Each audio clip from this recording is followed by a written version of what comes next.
I don't ever slow up, no I don't take shit. I got no love for the fakeness. If you wanna play tough and wanna hate this, I'll always show up. I don't ever slow up, no I don't take shit. I got no love for the fakeness. If you wanna play tough and wanna hate this, I'll always show up and make a statement. I don't ever slow up, no I don't take shit. I got no love for the fakeness. If you wanna play tough and wanna hate this, I'll always show up and make a statement. Everything I do so instinctive and so passionate. Every word I move so descriptive like an adjective. I got a vendetta against people who patented being negative when you should be getting after it.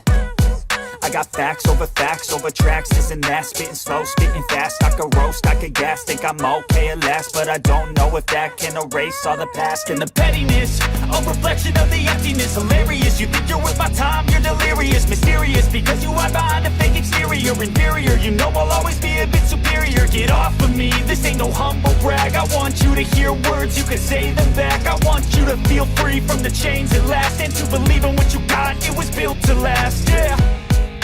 Now that I've been put through hell, I never got anyone's help. I had to do it all myself.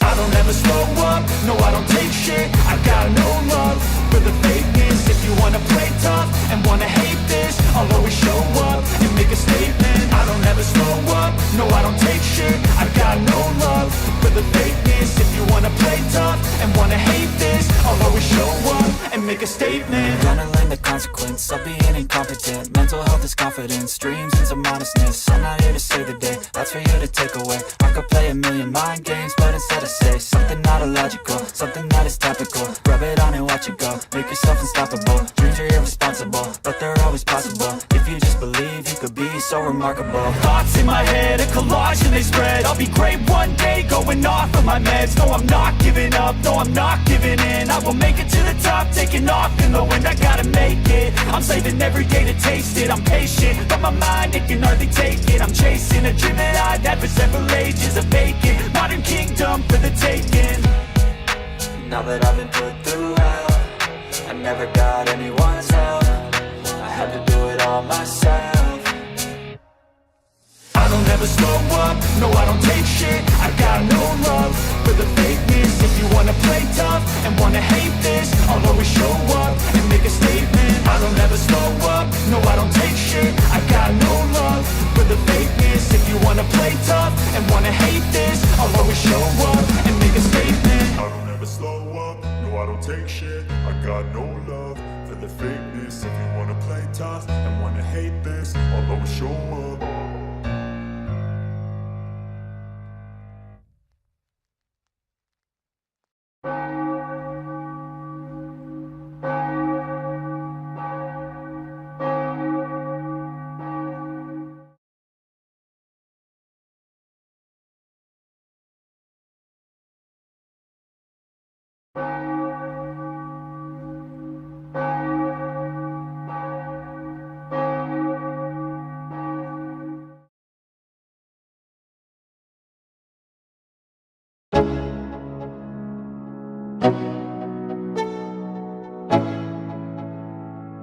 Let's go.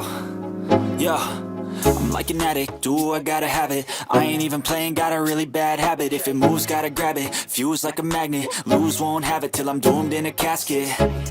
I ain't playing, got a weird mind. If you work 8 hours, I'ma work 9. If the shit tastes sour, you should taste mine. I'ma stay in power for a long time. Get up, nah, I ain't a quitter. Toss me the ball, I'm a really big hitter. Big picture, I'm a straight killer. Rising the song to the highest bidder. Got juice, got gas, I'ma move fast. New shoes, new tracks, like who's that? I'm new, come back, better than last. Yeah, it's a new me, never gonna look back. Never gonna look back. Cause damn, I was built to last. You move slow and I move fast, and that's facts. Only I can make a change. Slowly take a step today. I will never be the same, cause that's what it takes.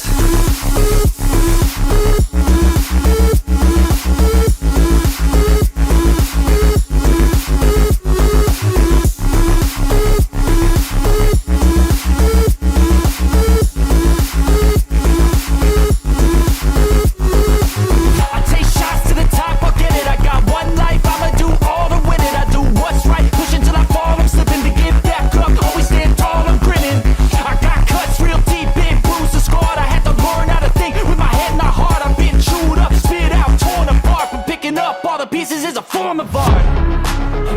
wanna look back, 'cause damn, I was built to last. You move slow and I move fast, and that's facts.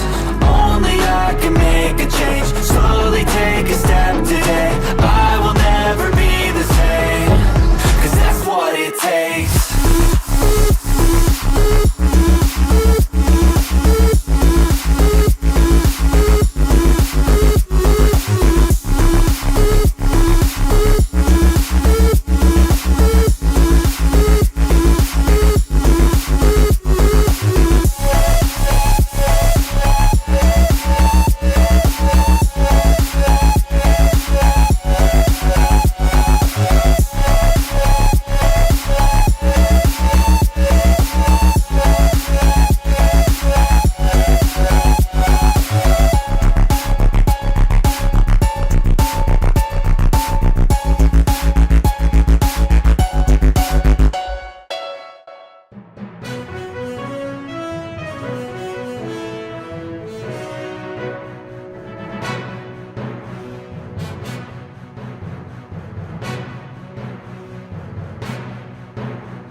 All right, guys, welcome.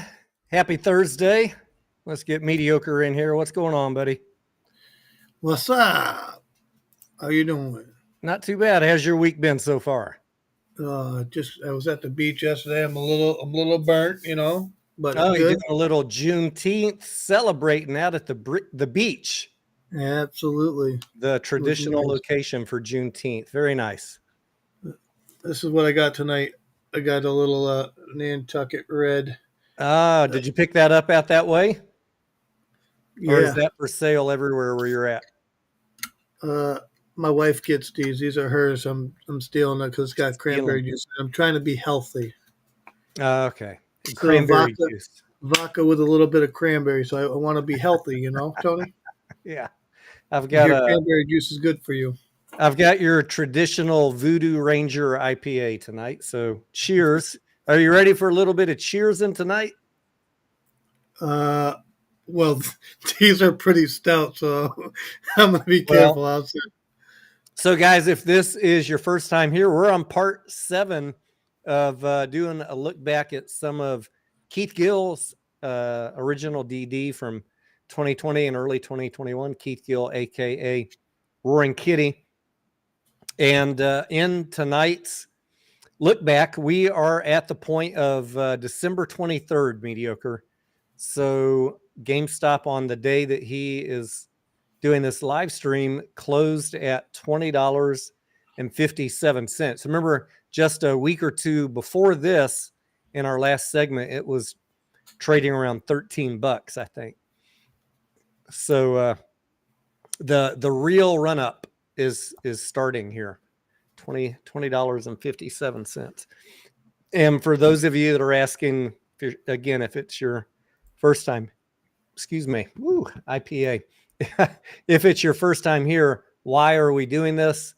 I think it's good to go back and look at what was his original analysis of the play back then, and how does it compare and contrast to what happened when the squeeze happened, the 2021 price run-ups, and how he is playing it now. And we're still kind of Mediocre, correct me if I'm wrong, we're kind of searching for where did he go, when does he flip the switch, or does he ever in his public persona of Mr. Fundamentals, financials, very value investor, very rational, to Mr. YOLO. But I mean, we knew he established a position early on, a pretty heavy position, like in July of 2020. And he had his thesis, and he had a very good analysis about why it was undervalued at that time. But I'm curious how his psyche changed as the run-up started happening. What are your thoughts so far? Can you hear me? Yeah, my internet's acting up. Oh, no. Back? Raul says, I just got on and I want to know if we're taking a shot. Every time he says cheers, Raul, every time Keith says cheers, let me put him up on the screen here. We're going to take a sip of our drink. And let me tell you, this man says cheers a lot. So let me get him up on the screen. Let's get that video off and add this other screen.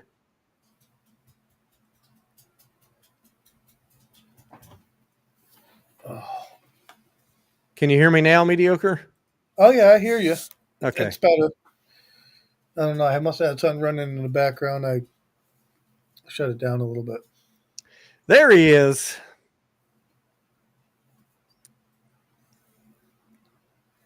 That's Mr. Keith. Anya says, Tony and Mediocre leave no stone unturned when they do DD. If I can't, Anya, by the time we're done with this, if I can't find any point where he cracked in his approach to this play, then I'm going to, as we talked about in the last week or two, I'm going to start going over to some of his early Twitter and early Reddit and see if I can flush it out. And it might not have been him. Might have been other people that started the whole FTDs and synthetic shares. I want to see this all the way through and kind of get back to the source of where all of that happened, because it wasn't stuff that he was talking about so far, in his first 6 months of analyzing this play. As far as GameStop today, Mediocre, do you have any thoughts? I think we closed at 25 something. I was extremely busy today, and but this morning when I wasn't so busy, I was doing a little research and checking premiums. You know what I do? Yep. Checking premiums and stuff. And I'm unsure on what I'm going to do for Monday. I'm thinking about maybe trying to get a position in GameStop instead of AMC. You know what I mean? I'm trying to, but the math has to work on what I'm trying to do. But yeah, I think GameStop's in a range where it's getting close for me to start looking at a buying opportunity at a decent price. You know? Yeah, let's talk about that for a second. Arco, what's up, buddy? Thank you for that. I was just thinking about you the other day. I popped in on your channel, check out what topics you've been covering. I appreciate you. As far as, what's up, OTF? Every time I say burger, you take a bite of something. So my thoughts on GameStop. I think that we're going to end this week, somewhere around where we're at right now. As I've shared with you guys over the past couple of weeks, it's very, it's good for GameStop to have $4 billion on the balance sheet. I think it's a pretty stupid short now under, for sure, in my opinion, just my opinion, under $18, it would be a dumb short, maybe under $20. We know the book value is around $11.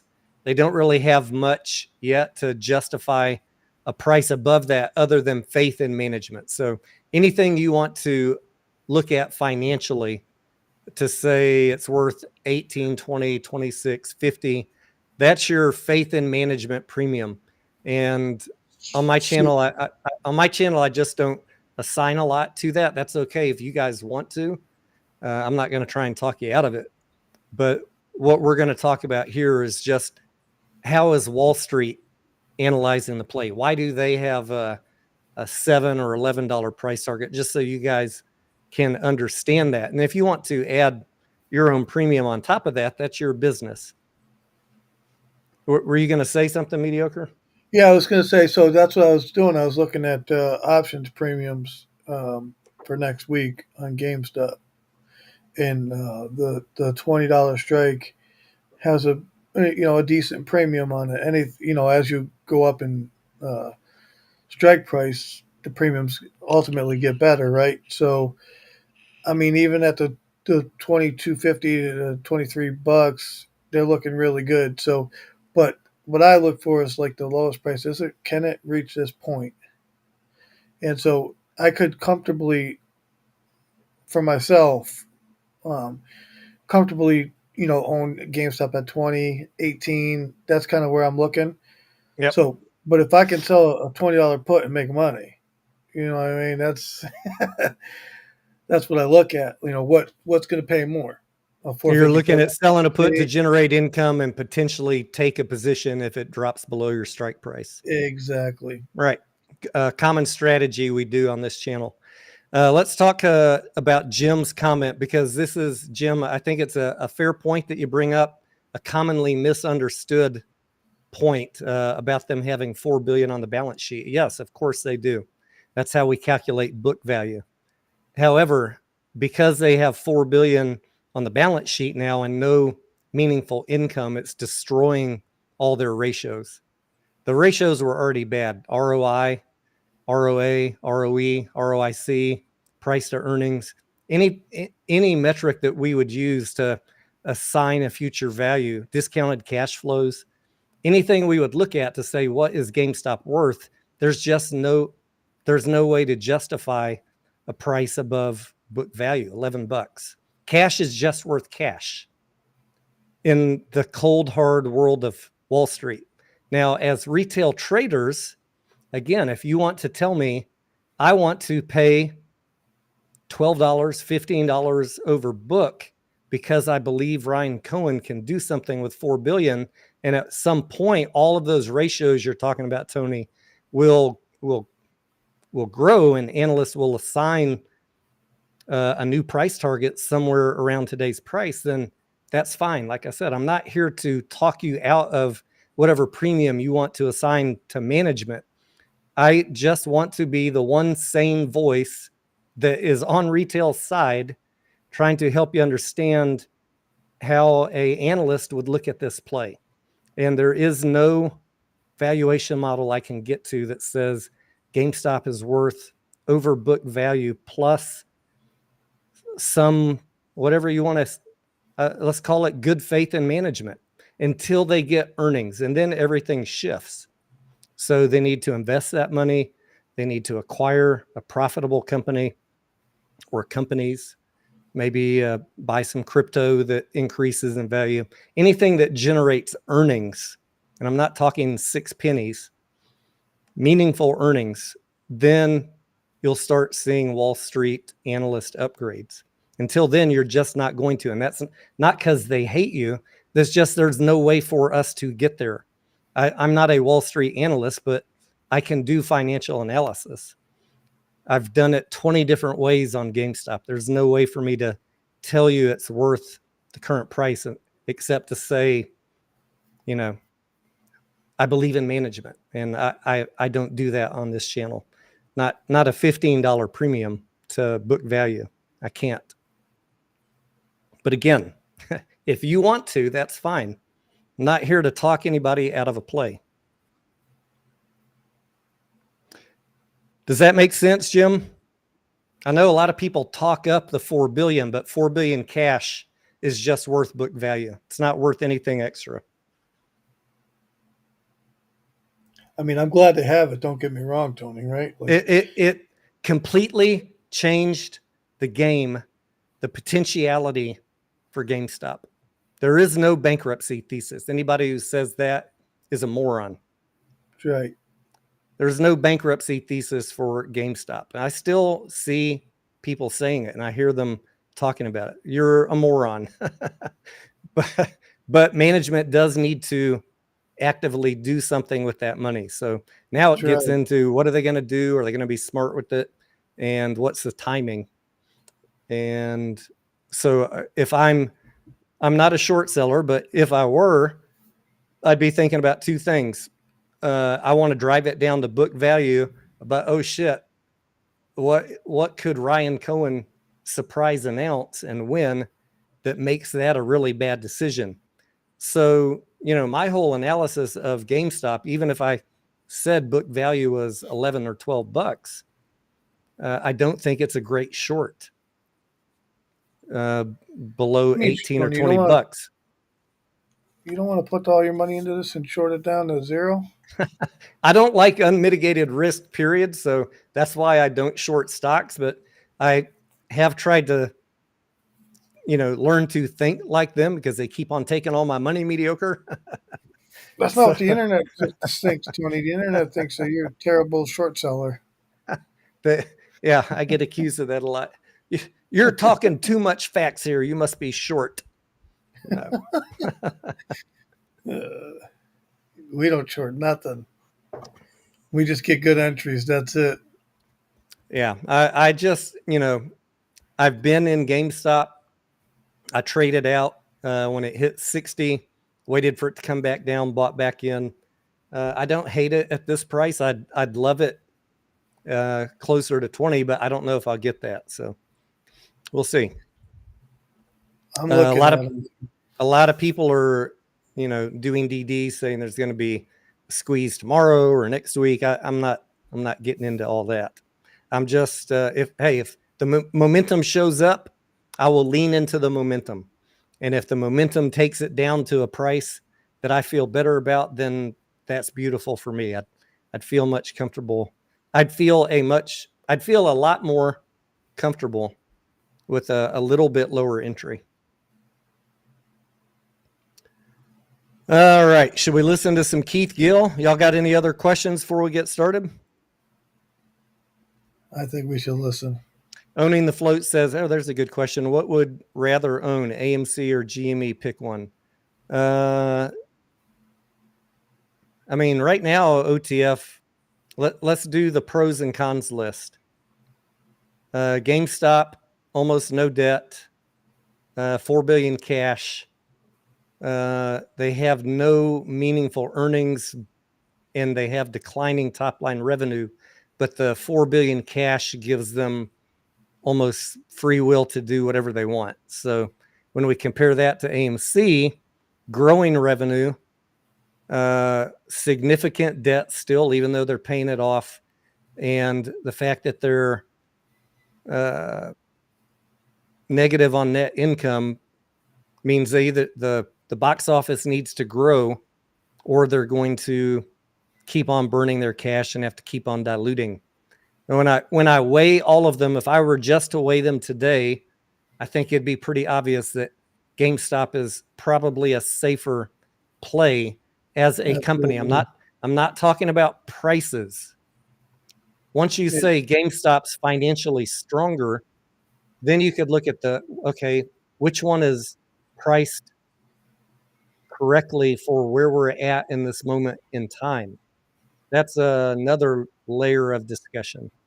Like, what's your downside on GameStop if you bought in today at 26 versus your downside on AMC if you bought in at 450?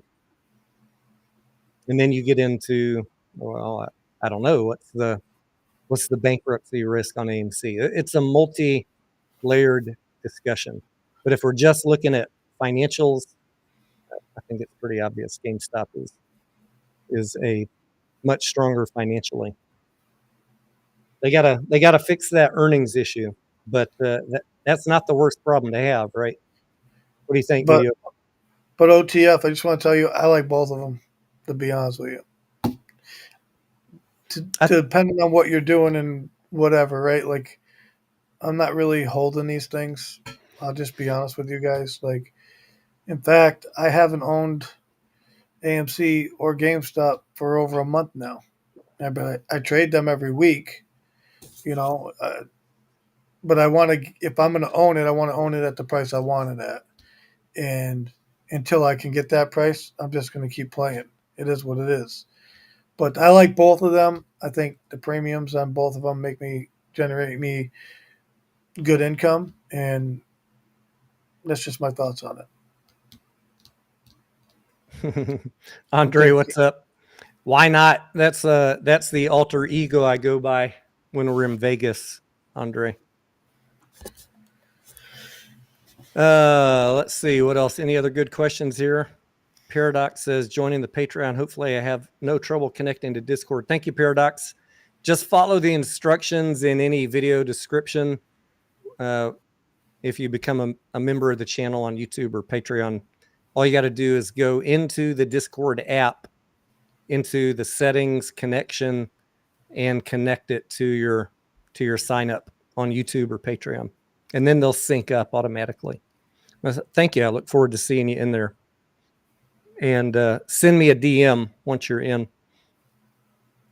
All right. Any other questions before we get started with Keith? Henhouse says AMC has growing revenue. I wouldn't have thought. I mean, if we look back to 2020 till now, the top line revenue has been growing, and we expect this year, because of the actors and writers strike, Q1 and Q2 kind of suck. So 2024 is going to likely be a step in place, but we expect getting close to the pre-COVID revenue by 2025 or 2026. We'll have to see, but it is growing. And with all the changes that they've made on their financial structure, they can now they have a shot at being profitable with much lower box office than pre-COVID. So the way we kind of phrase it, just so you guys are in the right frame of mind, if you're investing in AMC, it's kind of like a call option on future box office revenue, future box office total admissions. If the box office grows significantly in 2025 or 2026, AMC is positioned to be a profitable, thriving company. Even though they'll still have debt, they can be profitable. And it'll reprice based on earnings and free cash flow. So those of us that are dabbling in AMC, that's kind of the bet. It's a long call option. If box office works out, then I think the reward to risk is pretty good. If the box office doesn't grow over the next 2 years, then you know what happens to call options when things don't go the way that you want them to. Do I need to say it, mediocre? I would let them know. So we'll see. Let them know. We'll see. They expire worthless. So if AMC isn't successful, if box office, if the industry is not successful, right? Exactly. The industry must grow. As the big gorilla on the block, AMC requires a box office over. They get the lion's share. They need a box office over 10.2, 10.5 billion domestic, and we've been getting closer and closer, but we're not quite there yet. So we'll see. We shall see. If that doesn't ever happen, then there's going to be some serious discussions that need to happen in the AMC community and in the AMC boardroom about what do they do. All right, let's. I want to have a sip here, mediocre. So let's see what Keith has to say here on December 23rd, 2020 about GameStop, and let's see if we can get a cheers in real quick. He looks like he's in a good mood. Look at his face. He does. He looks like he's doing well.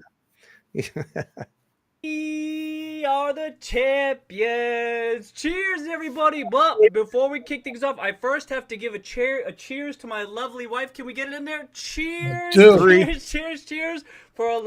That's 6 drinks, mediocre. Wednesday. Happy holidays to everybody. You know we had to bounce back today. What choice do we have? Cheers. What a big day. What a big 7. stream. What a big week. Above 20. Cheers. God. We popping bottles tonight. We popping bottles. I get the celebratory kitty. You can't really see the camera. This is big. And there's not even much new to discuss. There's not much. Well, first let me take a sip. You're taking one sip. Not much new, except we're for already the 8 in. You know I'm always talking about that, right? But cheers, everybody. I hope you're having a nice 9. Happy holidays. If you're even have time to chime in today, that's terrific. We can share some of our views, some of our research of kind of what's unfolding this week. And is it in a riot that I lost count over a map? Efficient market, right? Market doesn't really do anything on the initial code news. It's down on the day marginally, then it takes off. But cheers! It's been a long road for many longs, GME longs. And the stock is now officially a 5-bagger since I uploaded some 5-bagger, woo! Those GameStop videos to the YouTube channel this summer. And of course, there's been thank you to everybody who has shared their research on the stream and in the chat. And because many folks have been sharing their research for much longer than that, right? This has been a long road for some folks, up to 18 months. Where for a stock like this, as Vol told us, that's a long ass time. So it's a great time to just kick back, just have a sip. If you drink, if you don't drink, that's cool too. Just take it in, and you don't. And it's kind of great because for the most part, the thesis has been, it's been like kind of unfolding as many of us would hope that it might, but it doesn't always happen. So you don't take that for granted. It's just, then you just celebrate, right? Sometimes you just sit back, kick back, and just watch the price action. Sometimes you just kick back and you enjoy. So what a big week so far, closing above $20. And check out this chart, huh? Beautiful. Bullish? I mean, is that bullish? Oh wow, is that bullish? Huh? Hugely bullish. That big. What day is today? Wednesday. So what was that? Tuesday. Yesterday, Tuesday, and then today continued. And then it's just mildly overbought. So it's just mildly overbought on the RSI. This is the daily RSI, but RSI is about weekly, 70 there, 72. And even more, it's barely overbought on the weekly. So this is good constructive price action. It's very bullish. It's very bullish. That's not to say what happens tomorrow or the next couple of weeks. As you know, I always say that, but it's bullish. It's bullish out there. It's bullish out there, folks. And then I think I tweeted this out. But you back it up to this is 2.5 years, and it's just crushing. And we have far fewer shares these days, right? So it's cranking out. It kind of feels like people are appreciating what the story is these days. So what we've been talking about for months now, it kind of feels like people are coming along to what's happening here. But it's great to see. Great that we already know the fundamentals. We know the fundamentals, and now that the technicals are supporting this even further.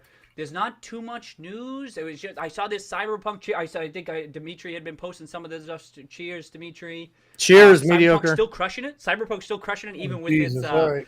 Even though it's had its struggles, but still hugely, it's selling quite well. Switch is also. I should have brought 2 beers over here instead of 1. Which none of us are too surprised, but just in light of the new consoles with the Xbox and PS5, but Switch still crushing. That's a big console for GameStop, as we talked about a number of times. I did see Rod. Cheers, Rod. Cheers, Rod. Some new photographic DD. Got some photos here. We can go through this later, but it was got some remodeling happening at his local GameStop, so that was sick. No updates today. No updates so far. I saw there were some articles from Seeking Apple, but I didn't get to them. So I may have missed stuff today. So cheers, everybody. Really, there's not much. You just celebratory. Mediocre. Today, so I hope everyone's having Yes, a sir. happy Miss the holiday. cheers. Was there anything else? Oh, fuck, you said it again? Mm-hmm. No, I Trying guess to read that's the it. chat. Nothing that we haven't already talked about. Was there something else? Is it the RSI? I guess that's about it. Cheers, everybody. Welcome on a Wednesday. I got to grab another beer. Oh my God, I heard that one. A holiday week stream that we're able to squeak out. Cheers! Oh, the 8-ball. That was it. The 8-ball. Cheers. You know I'm drinking fucking vodka, Tony. I feel like we got to Jesus. give the 8-ball a little bit of a break. Just crushing it. Talk about being in the zone. That's the 8-ball lately. Holy Toledo. Oh, cheers, Justin. Okay, you'll be on later. Oh, 8-ball does it again. Yeah. Cheers, Justin. What up, William? Stone, what up, Stone? Cheers. Oh shit. Okay, I didn't read those. I didn't read those just yet. Okay. Jan, what up, Cruise Control? Cheers. Cheers out to the West Coast. Oh, mediocre. That was 4 in a row. Okay, sick. Okay. This is, it could be, who knows? It's going to be crazy. Y'all keep an eye on mediocre. Let me know if he's not keeping up. This. Oh, sick gifts. All right. Shane, let's go, Shane. Let's do it. I think Roaring Kitty should not say, you should just not say cheers in general if you're not welcome back, toasting. please. Like, have a sip. Ain't over yet. That's just good etiquette. Shane. John, welcome, John. Able to make it tonight. Sick. Oh, this is before it even kicked off. All right, people getting in, just chilling. Nice. Yeah, what a big year. What a big year it's been, huh? Our coach, welcome our coach. Cheers. I feel like I'm at one of those holidays, mediocre. everybody. I feel like I'm at one of those mediocre.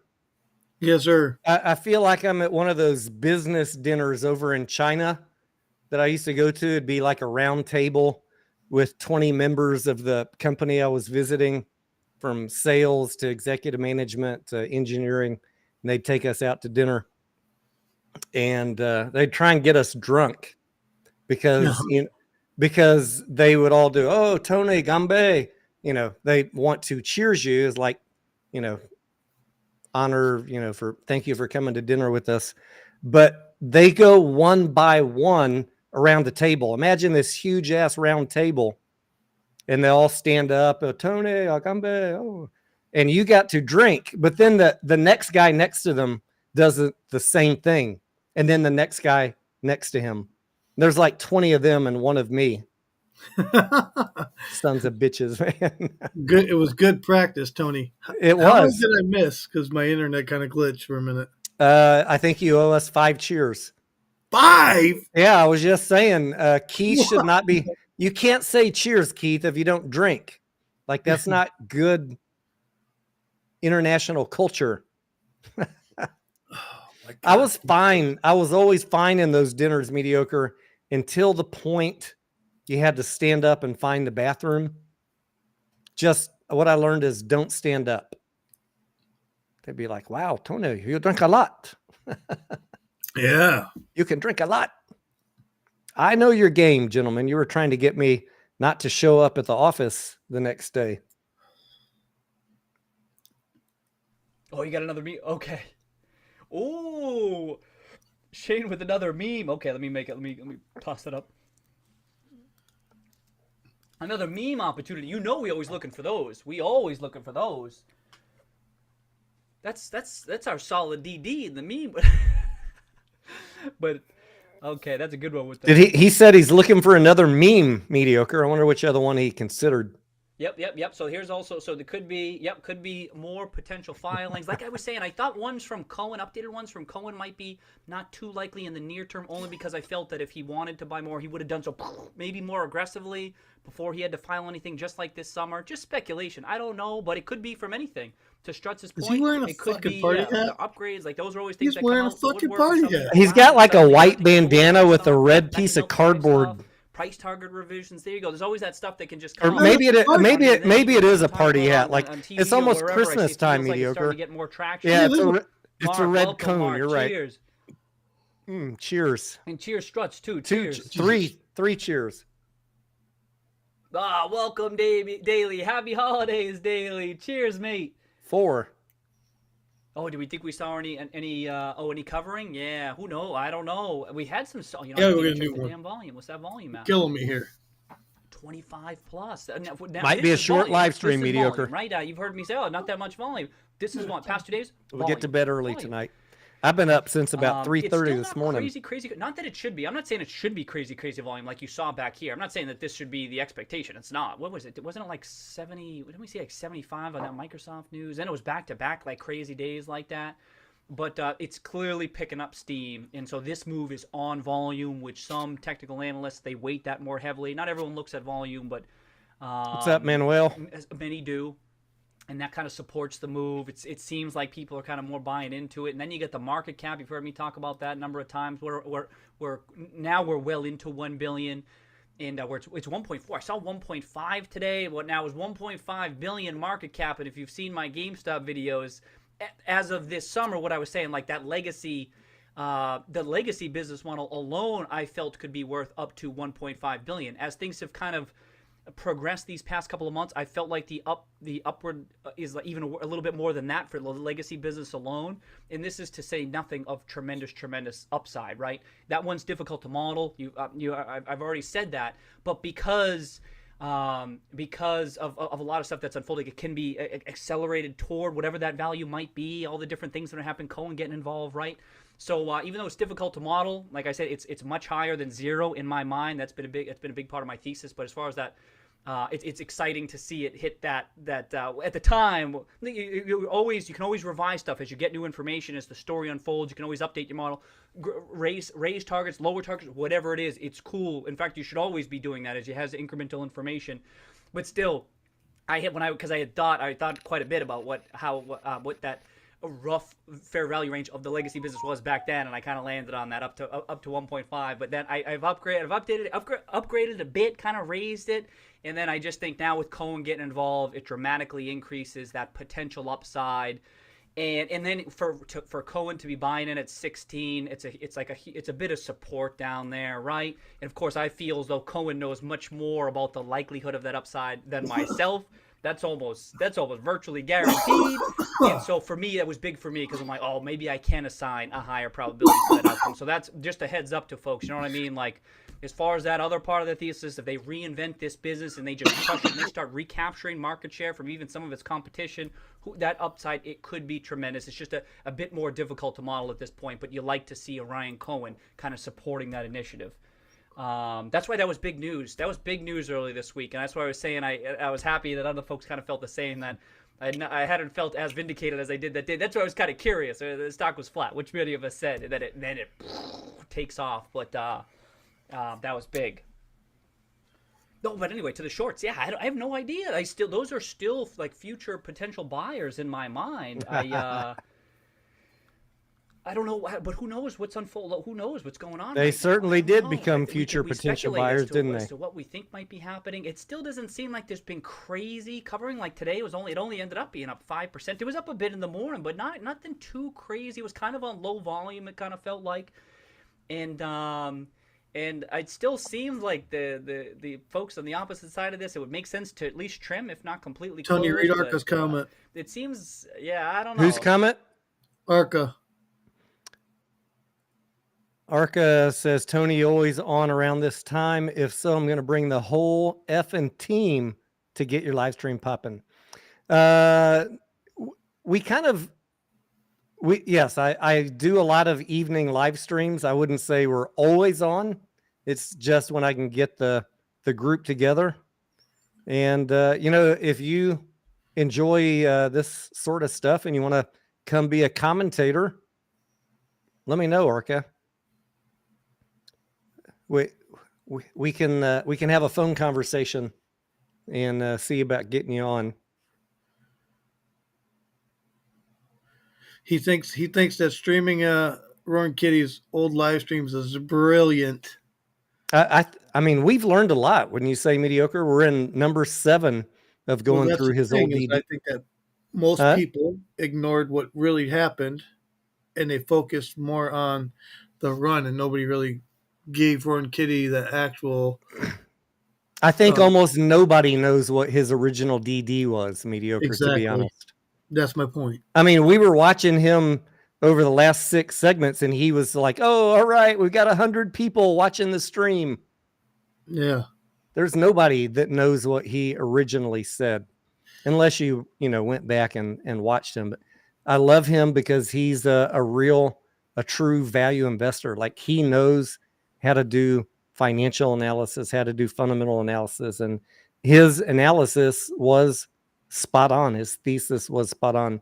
What we're really trying to spot here is, when did it shift from that to a YOLO type play, just a pure bet on Ryan Cohen?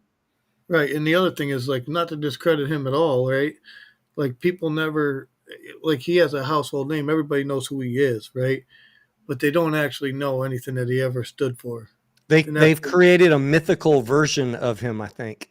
Exactly. But they haven't even really created it. He leaned into it. I mean, look at his trading over the last 30 days. Yeah. He changed at some point. Is that fair to say, you guys think? I mean, I don't know that to be true yet. Like, I don't know what his intentions of last. Well, I mean, mediocre. Look what happened. Look what happened when he went and talked in front of Congress, and GameStop was clearly way overvalued in that squeeze at that time. And then he exercised all his calls back in 2021. That was clearly, he knew that was above fair value. Yeah. So at some point soon, we're going to see when we get there. I hope to be done with this segment, with this series, in about 3 more videos.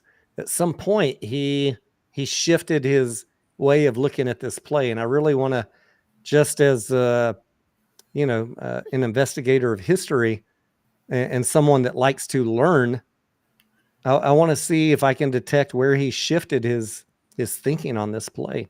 Tony, are you trying to document history? I'm not trying to document. I'm trying to improve. I'm trying to improve my own just understanding of the man, so I can improve my trading of GameStop. I think there's somebody else out there trying to document history, Tony.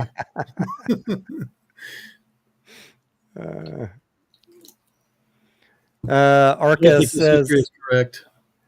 Netflix are you saying exploded him exponentially after dumb money? Yeah, he was a CFA, and I mean, clearly Arca, we know that he YOLO'd, right?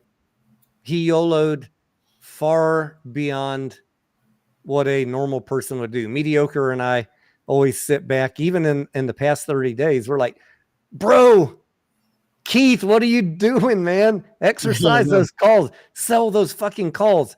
And he didn't do it. Like I would have done it. Mediocre would have done it.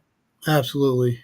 But clearly this guy doesn't, he might be built like me, but he thinks in a way that's way more degenerate gambler than me.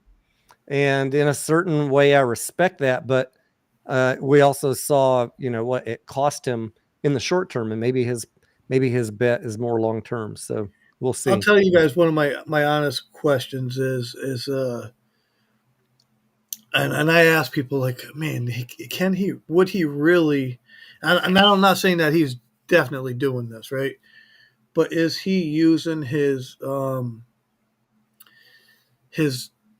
name, being known? Is he using that as a way to, make money? I don't know, right? Like, is he using that because he knows people are going to follow him? I don't know, right? Like that. Those are my questions. Like, why would he do something when he could clearly see what the value is? That's the question I have. Yeah. I don't know. And, like many of us, and I'm sure some of you knew that more dilution was likely coming from GameStop. Like when we saw the first run up, we were talking like they're going to sell more shares. And then a couple of weeks ago on Thursday night, I had a very strong feeling they were going to do a second dilution. I talked about it in my video that Thursday night, and then we woke up to it Friday morning, the second dilution. And I know Keith is not a dumb guy. He had to have also, laid out his chessboard and knew that was a possibility. Did he just roll the dice and said, fuck it, I don't care? Or is there really a master plan that Tony Denaro doesn't see yet? What do you think, Mediocre? Yeah, I mean, it's interesting that he did that stuff. Like I can't believe that he come out and then he helped them things. Like that blew my fucking mind. I ain't gonna lie. Because I'm like, I know he's not dumb because we've been going over his. We've been listening to him for 6 months now. We know he's not dumb. There's no doubt about it. He knows what's up. So that's the part that really, I'm like I'm trying to figure the guy out. Like, what is he thinking? And I can't. Justin brings up a good point. Maybe he felt pressured not to do anything because that would, lean into the market manipulation potential charges. But what I'll say though is he knows, just like we kind of know, Tony, it doesn't matter what the ticker symbol is, you can name it. If the stock is way overly valued, the company is going to take advantage of that. That's just how it is, especially a company that doesn't have good revenues, right? If they're not making solid revenues, that's going to happen. Those things are going to happen. Tito says, did he time out the live stream with knowledge of dilution coming? My honest guess, Tito, and look, none of us knows for sure. I think he scheduled that live stream with different plans than the way that it went down. I think that he was not really expecting a second dilution. Yeah, he might have known that it was a remote possibility, but I think that was going to be a celebration live stream or a bring it over the finish line live stream. I don't know. There are certain people that think he's working with someone, even though he said he's not. And I'm going to take him at his word. Yeah, I take him for his word. He's not working with me. Since I take him at his word, I think he was planning either a celebration or let's just do a bunch of cheers and have fun. And I think GameStop rug pulled him. But I also don't blame GameStop. I don't blame GameStop. For the reasons that we talked about at the beginning of this live stream, they're declining revenues, mostly negligible earnings, and they're trying to take advantage of a price that is well above the fair market value to load up their coffers, load up their balance sheet to now become a relevant force, Right. to have some potential. So and shareholders should be happy about that. Yeah, I mean, if you're a long-term shareholder, they have changed the dynamic. It went from a play with falling revenues and no real earnings and $1 billion to now, okay, still falling revenues, still no meaningful earnings, but $4 billion. Right. That's a lot of cash with no debt. That allows them to make moves that can ultimately put revenues, income in the business. They're going to be able to do something. Yep. What they do with it will determine what the future price of GameStop is. Is it going to be a $25 stock, a $100 stock? I've done with some other smart finance people some back of the envelope calculations about what potential earnings would justify certain price levels. Maybe I will do a video on that this weekend.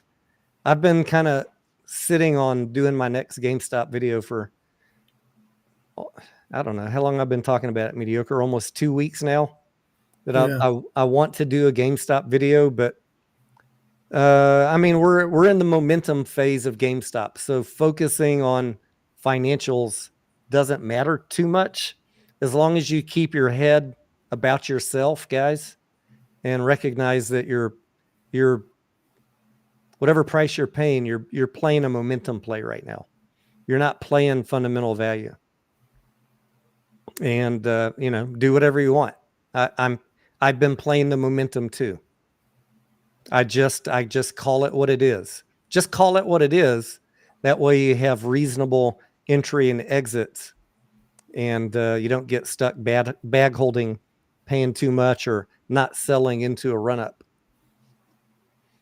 But at some point we'll do some analysis on what could a upgrade from an analyst be for GameStop. How does GameStop get a $25 price target from an analyst? I've already done all those calculations, but I don't want to get into all that tonight, or maybe not even this week, unless y'all just demand it. Most people don't want to hear too much finance talk right now.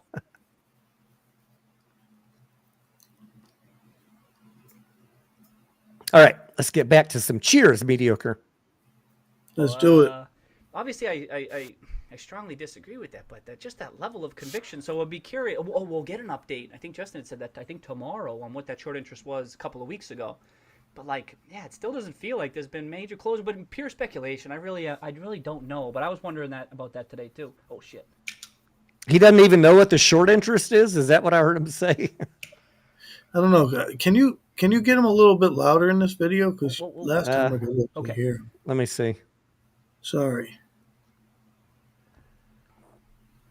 Oh, I feel cheers, bad. Matt. Welcome. Happy holidays, Matt. Last 2 days have felt more like. Oh, okay. So Matt kind of thinks that it has kind of felt like coverage. It's all the way up, mediocre. Absolutely could be.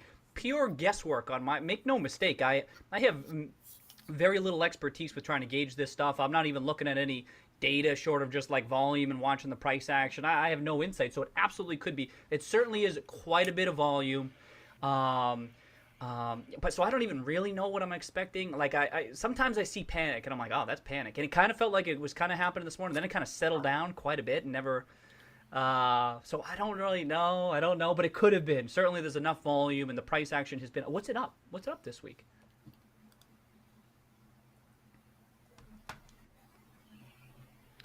Cutting Edge says, What's am up? I It's up, screwed it's up with a roughly $32 price 70% anyway, average? right? I think you have a That's chance ballpark. of I don't seeing even over calculate it. 32 again. Um, I can't Yeah, promise and anything I've just cutting been edge, thinking but with the short interest as high the as momentum it is, hasn't as died high as yet. it, I The thought it interest would in the be play hasn't died it yet. would be like maybe a crazier type It's closure. Maybe going to not. be, I think, Maybe not. dependent on It would be news. wrong for me to have conviction in What that. do you think? What do you think is going to drive GameStop up next? Mediocre. A lot of people are talking about FTDs, options chain. I don't, give a lot of weight to any of that stuff that's being Want me to talked tell you, about. Tony? I'll tell you the answer. What do you You got? ready? Yeah. The answer is GameStop acquiring something. Yeah. News. What's that? I think if there's any news, if there's news from the company, news that Larry or Ryan bought more shares, news that Roaring Kitty did something meaningful that people can interpret as bullish, I think you get your next push up. It doesn't even need to be significantly true. It just needs to be true enough that people can interpret it as bullish. You guys know what I mean? But all of the FTD and options chain stuff going on right now, like the $120 strikes with 1,000% IV, I think that's just all smoke talk. Like it's not going to affect this play, but news could affect it in a meaningful way. So you might not be screwed. Cutting Edge. Analysis, and I do not. It's more just I'm educated myself on this. Like, oh, let's see what happens here. Let's see what happens. But with just the crazy setup, and now Cohen buying in at 16, and the story changing potentially even more so. Yeah, I don't know. We'll have to see. Oh boy.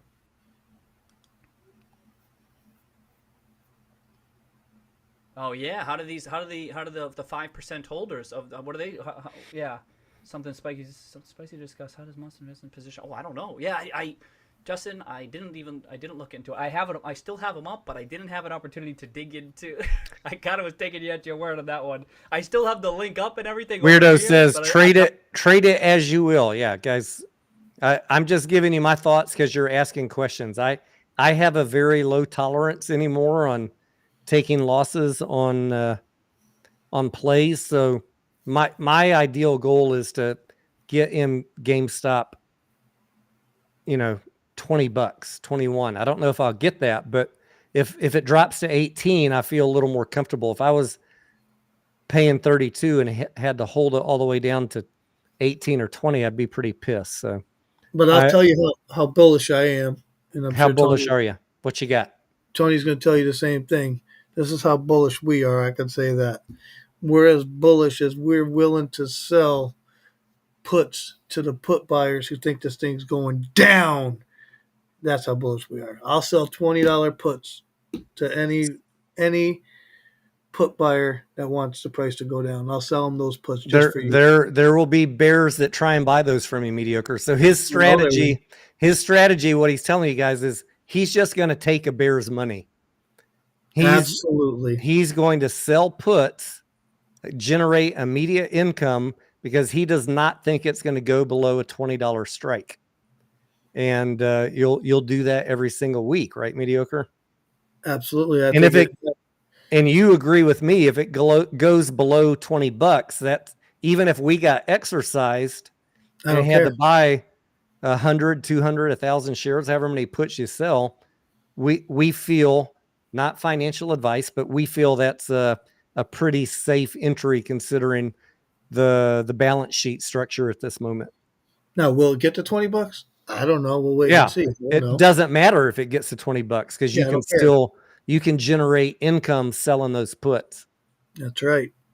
Which drives me nuts seeing these people like, oh, I just bought 1,000 shares of GameStop today. I'm like, why didn't you sell 10 puts? Like you just left $1,000 on the table. at least. If you're thinking about buying, think about selling puts.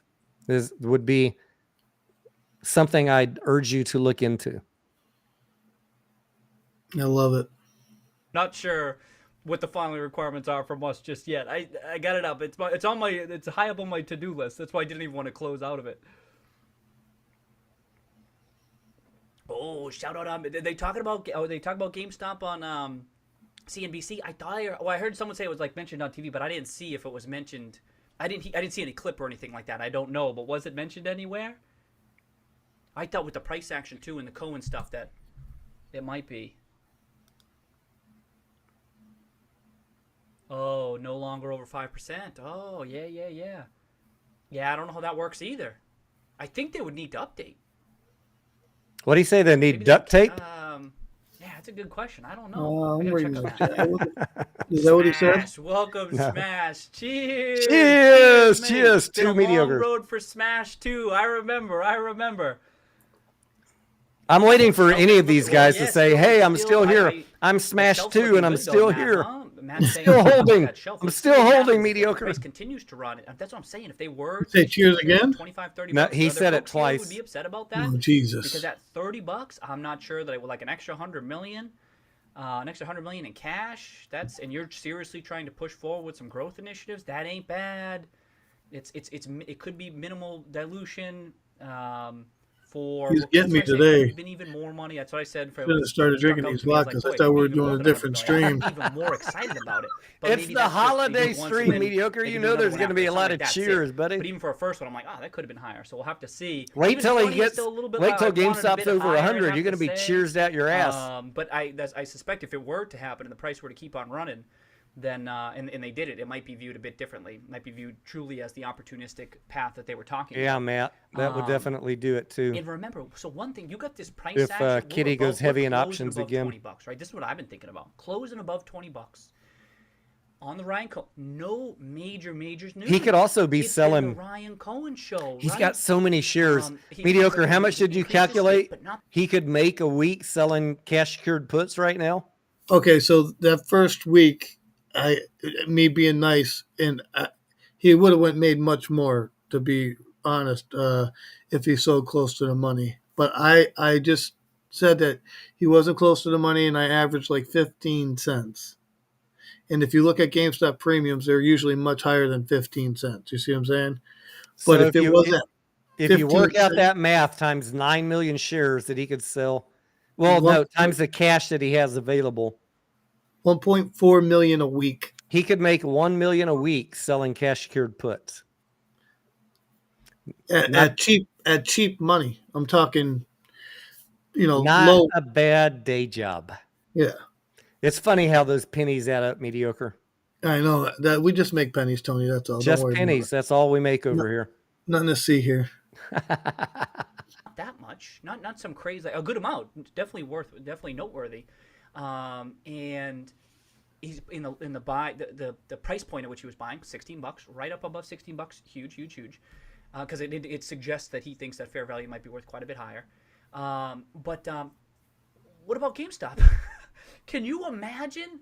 I don't think if he's anything selling else were covered announced calls. Do you, mediocre? that got people bullish about his long-term No, but I future? think he should. And this has been Maybe at I've been 120 surprised strike. by the lack of announcements along those lines that would allow us to maybe to have a better chance of properly modeling the upside. If something came, everyone knows. It'd be how funny if stock he's reacted selling to the Microsoft 120 strikes to the retail investors. And maybe it doesn't come. I'm not saying it's definitely going to come, but I'm saying to be be closing above $20 on nothing, on not much. You make me want to go look at this real quick. What, the 120s? Increasing a stake in Yeah. They were selling. They were going for 4 pennies pennies on the ass side this morning. They dropped. Last time I looked, they had dropped to 2 pennies. In one day, they dropped 50%. And now it's bouncing back. Remember that this is a stronger chart. That was because for of that this pullback. week. That's This why if you're a morning, longer-term yeah, for investor, this you're like, week. okay, let's see what happens from here because now it's more robust. It's Yeah, they're at a penny. But can you imagine paying what 4 if they pennies for announce him this morning at anything, market open because or people a on huge social lead media on the were hyping holiday, up on the holiday 1,000% readout, or IV? then if they did announce something in ICR, I just want to mean, reach through I'm just like through my thinking of the screen and optionality throttle on that these front dipshits. and how people see more. I mean, you Pumping can sell the this. 50 strike for 6 cents, guy. Yeah, It's just, crazy. I'm like, well, that's nice to close above 20 with many more potential things that could be announced. The thing was, what they're pumping on social media mediocre is someone knows something. Someone knows something. Look at that IV. It's 1,000%. No, what they know is they are going to take your money at a premium and then drop the IV, and you're going to lose all your money in a couple hours. Potential is there. You might Don't say, be dumb with your money, guys. Likely. But if you want to do a scratch off, lottery ticket, and you're just doing a few bucks, and it was $4 a contract. But that's the thing. People don't understand options, I think, Tony. I think a lot of them know that it's a long shot play, but I mean, you may as well just write somebody a check. You're 99% chance you're just giving your money away. Okay. But you know how I feel about that optionality type stuff. Let me keep going. Let me go. Woohoo! Let's go. Cheers. Too mediocre. I'm getting heartburn from this cranberry. Rob Wilf, welcome, Rob. Cheers. Other side of 3, 20, baby. Other side of 20. So let's go.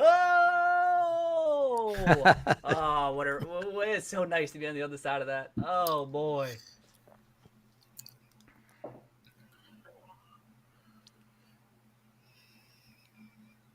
Okay, some people think that might have been a little bit of a sell-off today. Oh yeah, I mean, we might be able to. Good job, Matt. Boy, today, you know what I mean? Do I got it somewhere here? I'll have to track it down.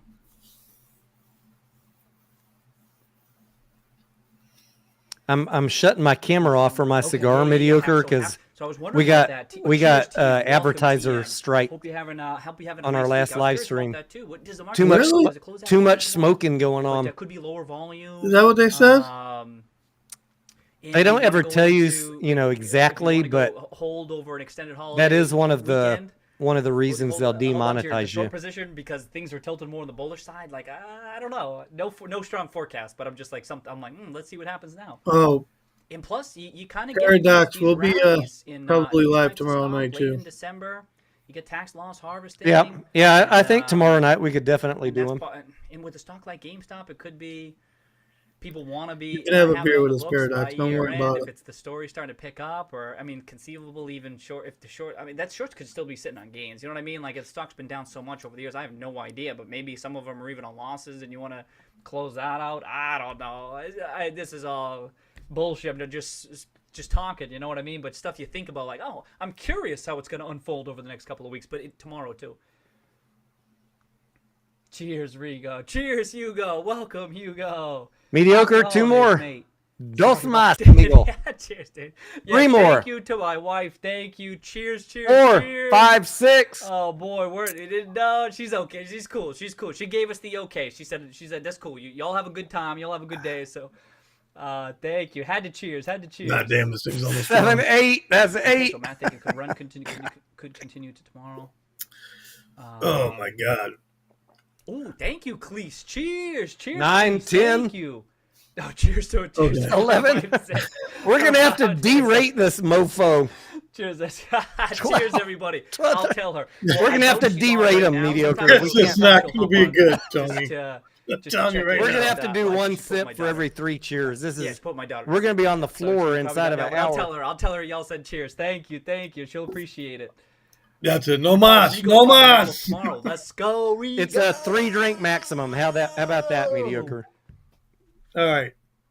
Well, be popping bottles. But, I mean, that was a cheers, Gats. Welcome, Gats. There's another one. That was a 13 cheers string right there. Cameron, welcome back. Oh, I got more. Shit, this ain't just one glass. I might have to fill up soon. I'll fill up soon as soon as I go empty. Welcome back, Cameron. Johan, welcome back. Happy holidays. Good evening. He's drinking he's still on his first glass of champagne. You, see, I didn't see specifics. Okay, so Matt was saying it was talked about on CNBC halftime today. Cool. Perfect. Okay. It's talking about a potential trade. Oh, okay. Even more specific. Anya, I didn't know if they were just talking about Anya says y'all would have been better off drinking if he just said the word "the." Reflexivity. Right. Reflexivity, people talking about, people wondering what's going on, dig in. Oh shit, what's going on here? What's up, Koba? Rod, welcome. Cheers, Rod. Happy holidays, Rod, huh? Nice to be on this side of 20, as Rob said. 5-bagger, that's right, Smash. It's up even more. I mean, it's up. What's it up from the lows? What is it? Was it 252? Is that what we said? Let's call it 22. What was it? 2230, I think, was the high. Let's say 2.9%. 900%. It's already a 9-bagger from the lows, but who bought the very low and held the whole time? For most of us, you might have been averaging in over time. So 9-bagger from this summer, a 5x. You don't see that too often. That's why it was such a compelling opportunity in our eyes. Is that it had the type of characteristics that it appeared as though Paradox says it's getting real when you got to change the rules. Right? So sick. We're not trying to kill Smash. ourselves here, Paradox. We're trying to have a good time with you guys. Oh yeah, next 8-ball question. We'll have to. Yeah. We're trying to 8-ball's learn crushing it. while having fun. Oh, there was some action today. Okay. Welcome back, Steve Stomp. Congrats, Steve. Happy holidays, dude. I always wait for him when he starts getting that uplift in his voice to finish it with a cheers. Chris Roth, welcome back. Cheers, Chris. See how he does? Did you see? I tagged you in that. I tagged you in the. What the hell was it? Dude, I'm walking back and I heard more Chris, cheers. we were talking about this a couple streams Was that back. you or him? That was him. Courtesy of Chris. They gotta close Look at Paradox's because of comment, the mediocre. Cheers, Chris. Cheers. Oh shit. Oh my god, dude. Okay. I'm gonna give you 3. Another Chris. Chris, welcome. Andre says, mediocre, have you made your decision about Hawaii Electric? Did you ever buy in, mediocre? And you were selling puts, right, on HE? Yeah. I sold 950s and I got to keep the money. I made 11 cents in one day, which is nice, right? So I did not. I also participated in that play. I missed it by 5 minutes. I tried to sell puts on HE. I couldn't. Of course, when it hits that point, we all want to get in. Mediocre pulled the trigger, and I was a little bit more greedy. I was like, I want to beat mediocre by a couple pennies. Sometimes you do, Tony. Sometimes I do, but it didn't work out this time. So I bit the bullet and I just paid cash for the shares and I immediately sold covered calls on them. So mediocre and I are at about the same point, but through different mechanisms, right? But I own the shares and he doesn't. So I noticed it fell a little bit today. Yeah, I was looking at it. So it's on my radar. So it broke through my support. I'll just tell you guys real quick. It broke through my support. Hey, you tell them the story. I'm going to go turn down the AC and grab another beer. I'll be right back. Yeah. So on my chart, it fell through my support level. And so I looked at it and I'm like, oh man. Actually, Koba, he's in the chat. What's up, Koba? Kobo and I were just talking about it an hour ago or so, maybe a little more than that. But we were talking about how it broke through my support, and I'm like, man, I gotta wait. But its low is like 874 or something like that. So, I mean, I think it could maybe get to $9, and it's probably gonna bounce back if it even gets that far down, right? Like, I think it's an opportunity here, but I haven't seen any news of why it's really getting pushed down. I understand, it's got stuff going on with the court and all that, but it's been holding above this range since the fire happened, right? The fire happened and the low was 874. That was the low of the whole thing. So I don't know. Just so we're clear, if you're looking up HE right now, 100% disclosure, make sure everybody knows this is a total degen hero or zero play. Yeah, it's risky. Definitely risky because they are being sued. For anybody who wants to know, they are being sued because of the wildfires in Hawaii, in Lahaina. And I mean, could they win the lawsuit? Absolutely. Could they lose the lawsuit? It's possible. Even if they won the lawsuit, they could still have to pay some sort of damages or whatever. A million things could happen, and you got to keep in mind that. Do I think it's a great company? I do. It's a great company. It was always never really had any issues, but it's risky. You gotta. The fundamentals of the company are fine, but you could lose all your money if they lose the lawsuit, and they have to pay out more than their insurance will cover it. They would file bankruptcy, and so you're paying $950. That could go to zero. So if you're playing HE, just know that before you go into it. I understand the risk. And when I'm trading options on it, I'm doing that to generate income, lower my cost basis. I have an exit point. If it's just trading in the range, I have an exit point somewhere between 12 or 13 from selling covered calls. But also, we kind of hope that they don't lose the lawsuit. And then, you could see that stock go back to $30, 30, 35. But we don't know. We don't know. You could lose all your money. And since we're talking about HE, I just want to give Anya some real credit, right?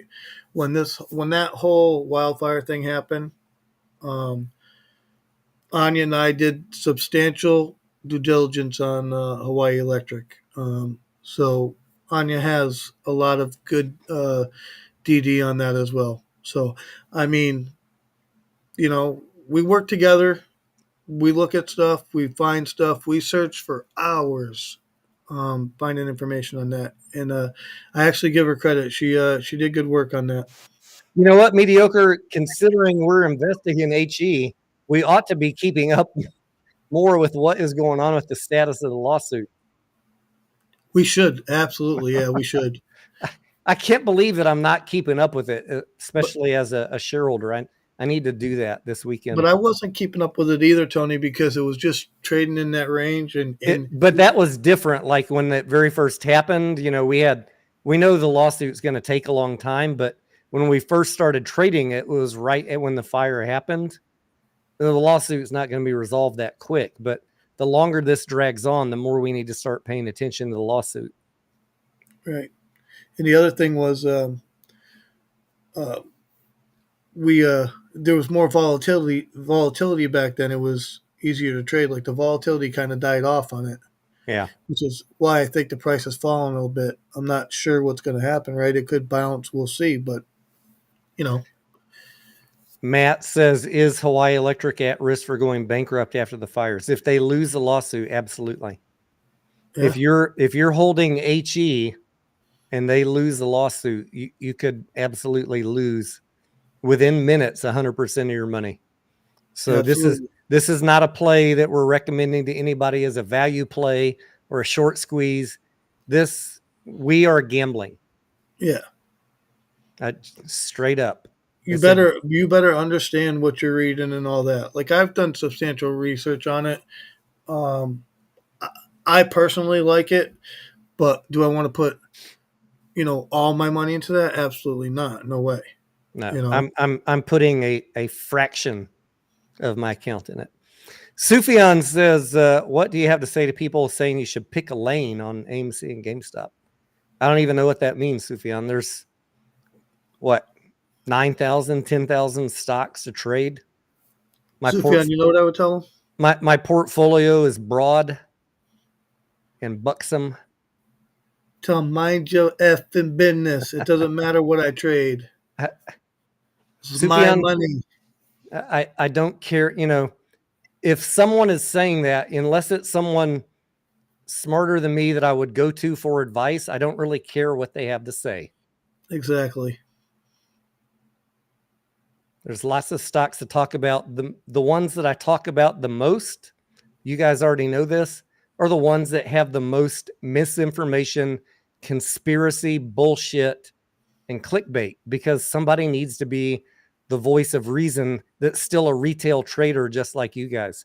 I want to win just like you guys. I'm no different than you guys, but I'm not into this whole conspiracy theory, private equity, billions of naked shorts, pick your conspiracy theory.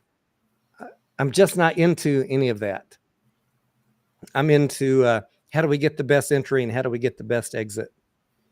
And there's a lot of stocks we can do that. The more people keep putting out misinformation and bad financial analysis on GameStop, the more I'm going to cover it. When they start being more honest, did I say that word right? When they start being more honest, I will dial back my coverage. Right now, I feel like there's an overwhelming need for GameStop coverage because there's so many people lying about how to financially analyze this stock. Just call it a momentum trade, and I got no beef with you. I'm in it for the momentum. I'm in it because I know it's worth $11, but I believe in Ryan Cohen, and I'm willing to pay 2.5x book value, even though they have no earnings. Say all the right words, I'll stop covering GameStop. But the more they put out misinformation and bad financial analysis, the more I'm going to cover it. Because some of y'all need the truth. Some of y'all deserve the truth. And if you don't want to hear financial analysis, just don't watch my channel.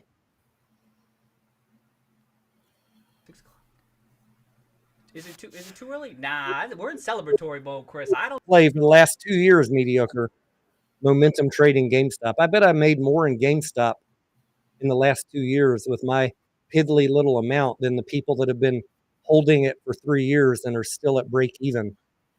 What do you want to bet? Oh, I don't know. I don't like betting.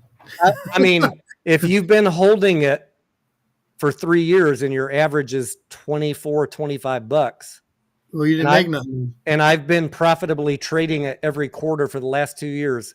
Who do you made think, more money? Easy. Who do you think has had the better plan? That's all I'm saying. Well, you're right. You can like me, not like me. You can like my analysis, not like it. But I would wager, for the people that have only been holding GameStop, that I'm probably ahead of all of them with a fraction of the shares that I've been trading because they're all at break even at best. I don't think so. Holidays, above 20, let's go. Oh, yeah. I mean, the more it runs, the more painful, presuming that there still is quite a bit of shorts outstanding. The higher this runs, the more expensive of a position it is. I mean, if it goes 24, I mean, just to mention that, if it keeps running, that's painful. Just put yourself in, just like when things are going down, that's painful, naturally, right? I'm not the brilliant there, right? It's just, of course it goes up. It's more expensive position working against them.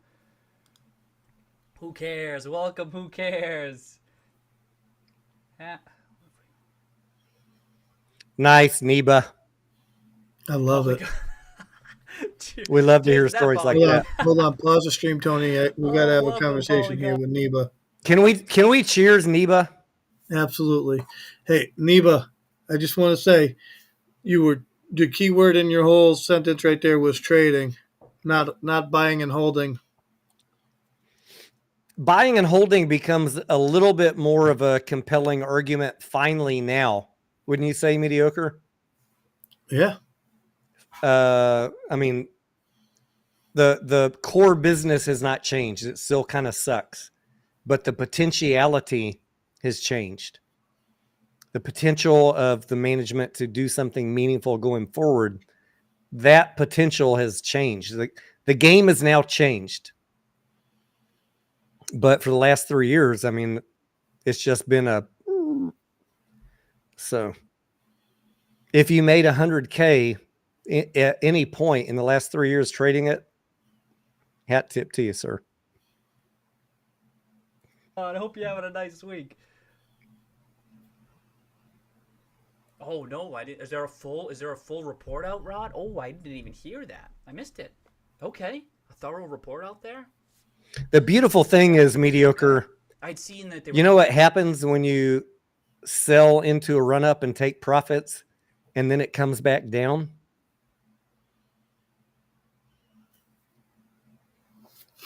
You know what you can do, mediocre? You could wait and buy the dip. You could buy back in if you love the fucking company. Yep. Someone got onto me in my comments on AMC. He's like, what? He's like, you sold AMC? I know. I love when they do that. I was like, dude, between my shares and my options, I made over 1,100%. Did you make 1,100% in May on AMC? But you want to come on my comments and laugh at me? Now I'm all in cash on my meme stock position, ready to buy back in as it comes back down. But you held all the way up and held all the way back down. Why are you laughing at me? I don't understand that. It's like mediocre. They think if you sell into a run up, go all into cash and wait for it to come back down, that you're never allowed to buy back in again. I heard that if you sell on the run up, then you will The broker turns off your buy button. You'll stop the squeeze from happening, Tony. Oh, you can only sell on the backside. We're a small fry. We don't affect that. I'm only kidding. I'm sorry, guys. The most beautiful thing about locking in gains, putting cash in your account, and being patient for it to come back down is if you're still in love with the company, you can always buy back in. But now you have more money. We were talking about it last week, but I'm sorry I even brought that up. I was trying to be funny. It is, right?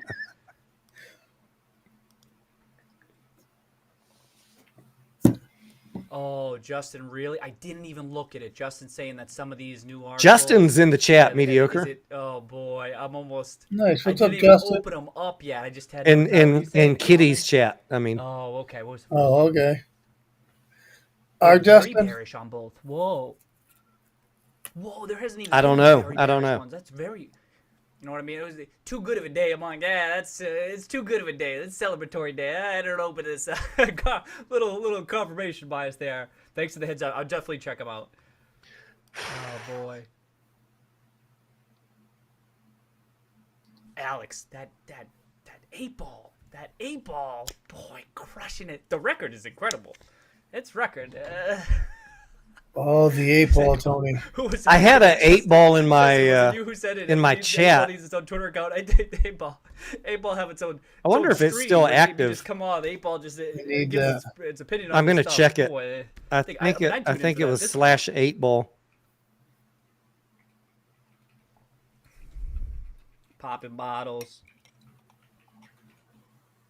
Oh, can you hear that? Doesn't look like it's a Twitch feature. I don't think it's active right now. Oh boy. Okay. Oh, I didn't check it. Thank you, Anya, for the link on HE. Okay. Oh, how did I not see this? I didn't see that. I didn't even hear about that report. Too busy with the memes. I'm running out. I keep on checking if Kitty's like updated his Reddit. Oh, Alex, you mediocre nothing. nothing. Alex says just make a seeking. Tony, did you know? Make a seeking alpha account. Cheers, Alex. Pause this for a second. Cheers, by the way, while we're paused. Go ahead. Okay, hold on. Did you know that I called the courthouse in Hawaii? No. What'd you call him for? Ask Anya. Because me and Anya were doing research. Yeah. And I wanted information on the docket. And do you have a case number? I have to go back and relook at all my stuff. That was months ago. When it first happened, I was looking for the docket so that we could track it and get the information. I did. I called. They answered too. I talked to somebody. I'll look it up this weekend, mediocre and Anya. I was just actually looking at an AMC case on Pacer today. That's kind of a funny story. Maybe I'll start covering HE. I'll just do that on my own little side thing. What do you think? Yeah, you guys should go subscribe to the Mediocre Trader. Is it Mediocre or the Mediocre Trader? It's just Mediocre Trader. Yeah, let's do a live stream and go through some legal documents together. Yeah, we could do that. And maybe we could bring Sparky in, even though he's not, an expert on HE. He's in the industry. Sparky, are you watching tonight? I haven't seen him in the comments.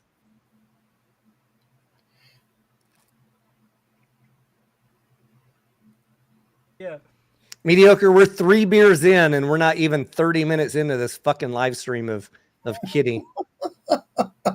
Oh, dude, you gotta put up that comment. That's funny. Which one? The one This that one? said 9 o'clock, it's time to run. What numbers is he talking about? I can't. I'll tell you later. All right. Uh, Sometimes I wake up in the middle of the night and I'm having a dream, Mediocre, where I'm running the fucking numbers. Dude, I can't keep Nordic, fucking welcome, straight. welcome to Nordic. Oh, I didn't even check.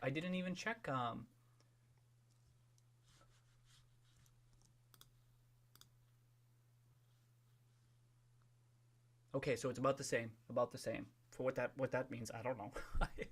It's not going parabolic or anything. About flat. Just give it a few weeks, Trend, Keith. Nothing much today. It's about to go parabolic, buddy. Mediocre, this is the first time we've really seen him check short interest info. Where you going? Cheers, Rod. Oh, wow. You going on somewhere? Maybe the second. Cheers, Rod. Cheers. That's 2 Congrats. cheers, Congrats. Mediocre. Good luck. You got it. Ooh, Smash feeling good about tomorrow too. Sick. So I would say pure speculation. I need like those buttons that y'all tell me to pure speculation. But I mean, I tilt bullish tomorrow too. And the shortened day might be lighter volume. The trend is kind of very, very bullish right now. Could be. On the other hand, if there's no buyers, I don't know. We'll see. But Is that a KC joke, Chrismo? I know some people were thinking. I don't know. I don't watch that channel since he banned me. It was a meaningful breakout. Oh, God, it 100% is. A lot of people I still see out there in social media think he's my close friend. But yeah, he banned me and blocked me a long time ago. As soon as I started saying might be time to get out of AMC and look at buying some ape because there's going to be an arbitrage opportunity. It's bullish, just the chart alone. But then you go, wait, Cohen, he's buying in. He was buying in at 16. What the hell does he think this is worth? It gets people talking. And again, Ryan Cohen himself, I don't believe, breaks the bear thesis. Right? Number one, he may not succeed. It's execution that will drive that fair value higher. Right? Execution on maybe some of these initiators. Right? That's what gets it. But it was trading so cheaply that just putting on new glasses, right? Putting on new lenses, be like, oh shit, okay, there is something. Justin says Keith is watching your stream right now, laughing at his own video. I don't know if he is or not. I always have a dream that maybe one day he's watching us, saying, "What the hell are these goofballs saying about my old streams?" Keith, if you're watching, drop us a cat in the chat, whatever name you're watching with. Or come join us and share some thoughts. Yeah, always welcome. But even if he doesn't, this is still worth it just for the exercise of us getting into his mind of what he was thinking as we led up into the squeeze. For me, even if I never talked to Keith, just hearing how he approached this play running into the big squeeze is, I think, will improve my trading of GameStop. And it will help me, I think, separate the people who are just doing conspiracy level / clickbait DD. Now, if at some point I hear Roaring Kitty talking about DRS your shares, there's 20 billion synthetics, and FTD T plus 35 matters, then maybe I'll change my mind. But mostly I just don't pay attention to people like that. Potential here. But like I said, I haven't heard him talk about any of that stuff yet, Mediocre. 6 months we've been listening to him. I know, but he really hasn't said nothing fundamentals today, really. He hasn't said fundamentals because, it's gone up 5x. Yeah. He's at a point to celebrate. Like, you recognized a fundamental deep value play early, and he's already enjoying the early fruits of that work. Absolutely. Agreed. This is the time to start celebrating. Yeah, he's Price definitely in the big money right here. Yep. No, don't you think like? And he ain't I don't even know got what's gonna happen. started If yet, Brian Cowell's mediocre. making a move. What if he were successful and now the price is at 20, 25, 30? If it were to happen hypothetically, you think, like I said, I thought that price actually, but I don't know. I don't know enough about it to have any confidence in that type of a take. Oh boy. Okay, so now I definitely gotta I'll check this out. Okay, I'll look into these.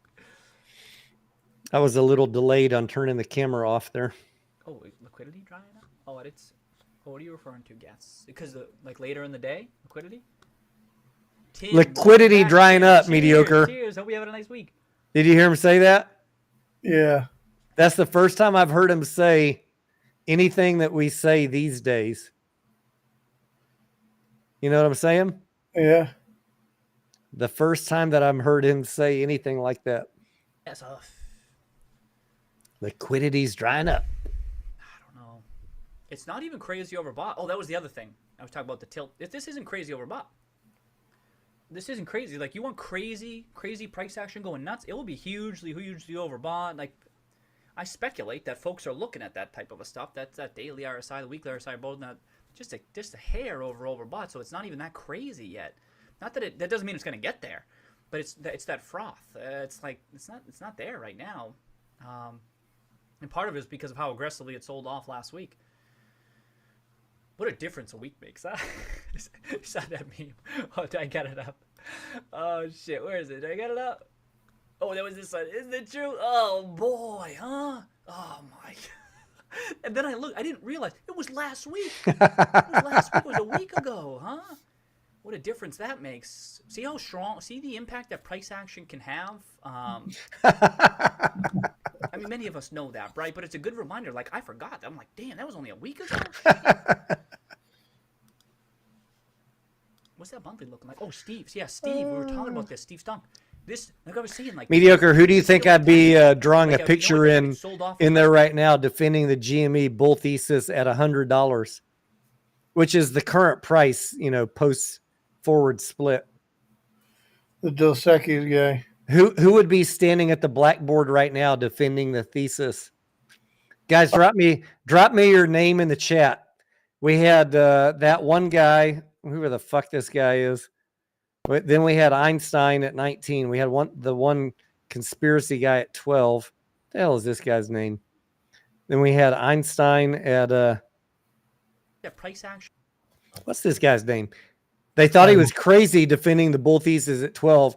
At 19, you're Einstein defending the bull thesis.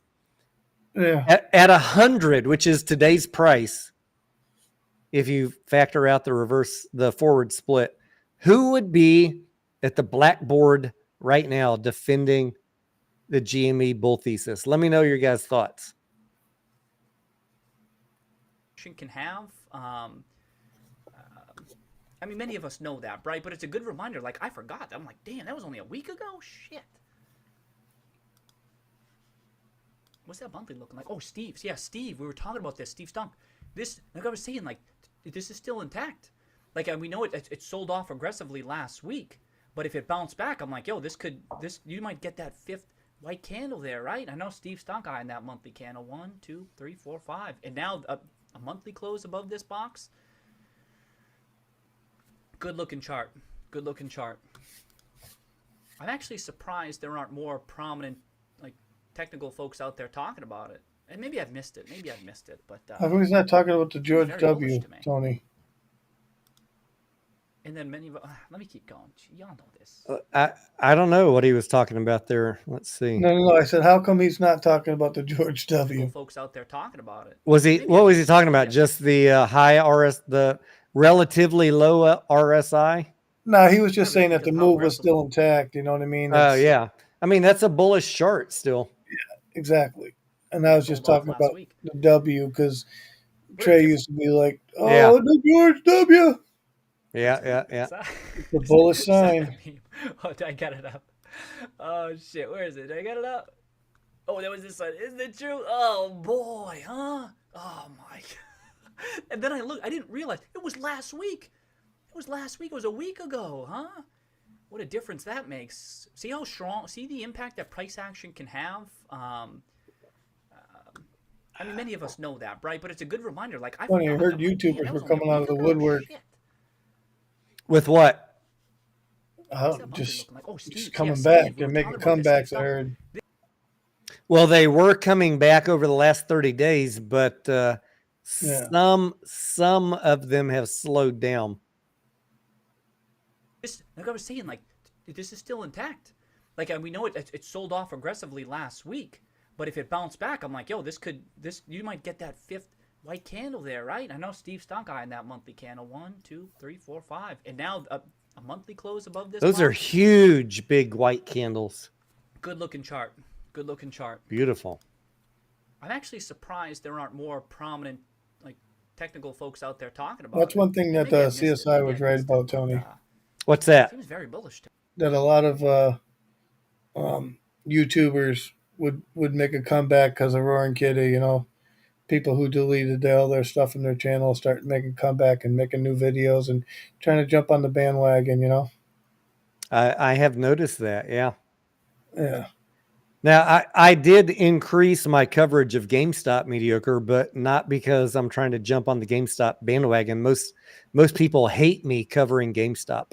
Oh, I know that. I'm covering GameStop because the amount of bullshit people are talking about. I don't think that's who CSI was actually talking about, but I've noticed he was correct in his thesis, which was kind of funny. Yeah, he was right that people would come back because people follow what's ever popular, but we're sticking to doing the financial analysis here and encouraging people to take profits on any run-ups. We want to be celebrating with you on Saturdays. Exactly. To me. And then many of let me keep going. Y'all know this. Oh, is it that bad? Is it that bad? Oh, I gotta check that out. Who's this head stuck? Oh my god. I agree, Danny. Danny's saying best part was no one flinching. That's a funny comment right there. My name is Larry. It's my brother Daryl. I was my impressed. other brother It held Daryl. 21. It held 21 very long today. I was impressed by how low it held that 21. I know it sold off a little bit at the end there. Do I got these up? Like a 5-minute one. What show was that on, Headstock? Like you see this, it kind of weakened throughout the day, right? That you just see. I noticed it's just coming back. This is 5 minutes. Who's gonna make fun of me for looking at this? Oh, I didn't even update this. It's way out of date, right? Look at that. That's good. That's good that it's so out of date. Usually, I'm not keeping tabs on it when things change. Gotta come back to it later, but it kind of sold off throughout the day. But I noticed that too. I'm like, damn, it's really holding up 21. I thought you go come back down. I didn't think that was going to happen, but I'm just saying when you have like just a quick smart run, was it Newhart? Like some giddiness or whatever, and things settle back down. But that move held. And I know it came down a little bit. What was it, that last half hour or so? Who's going to overweight that in light of all that's going on? I vaguely remember watching that show. It was a funny show. And it started slow again today, just like yesterday. And it's like folks just like, all right, let's just see. I saw that paradox. Netflix. So just very brief interlude. Netflix is launching Netflix House, which is an interactive experience including dining and merchandise and interactive where you can interact with one of their shows, whatever is popular. Stranger Things. They're building 2 locations, one in Dallas and I think one up in Pennsylvania, opening in 2025. I see a lot of people mischaracterizing this as Netflix is entering the movie theater industry. That's not true. Netflix House is not going to be anything like a movie theater. Netflix does already own 3 movie theaters, by the way. One in New York and 2 in California. But nobody talks about that for whatever reason. They want to mischaracterize Netflix House. I think that Netflix House is kind of like a marketing gimmick for them, maybe an experiment.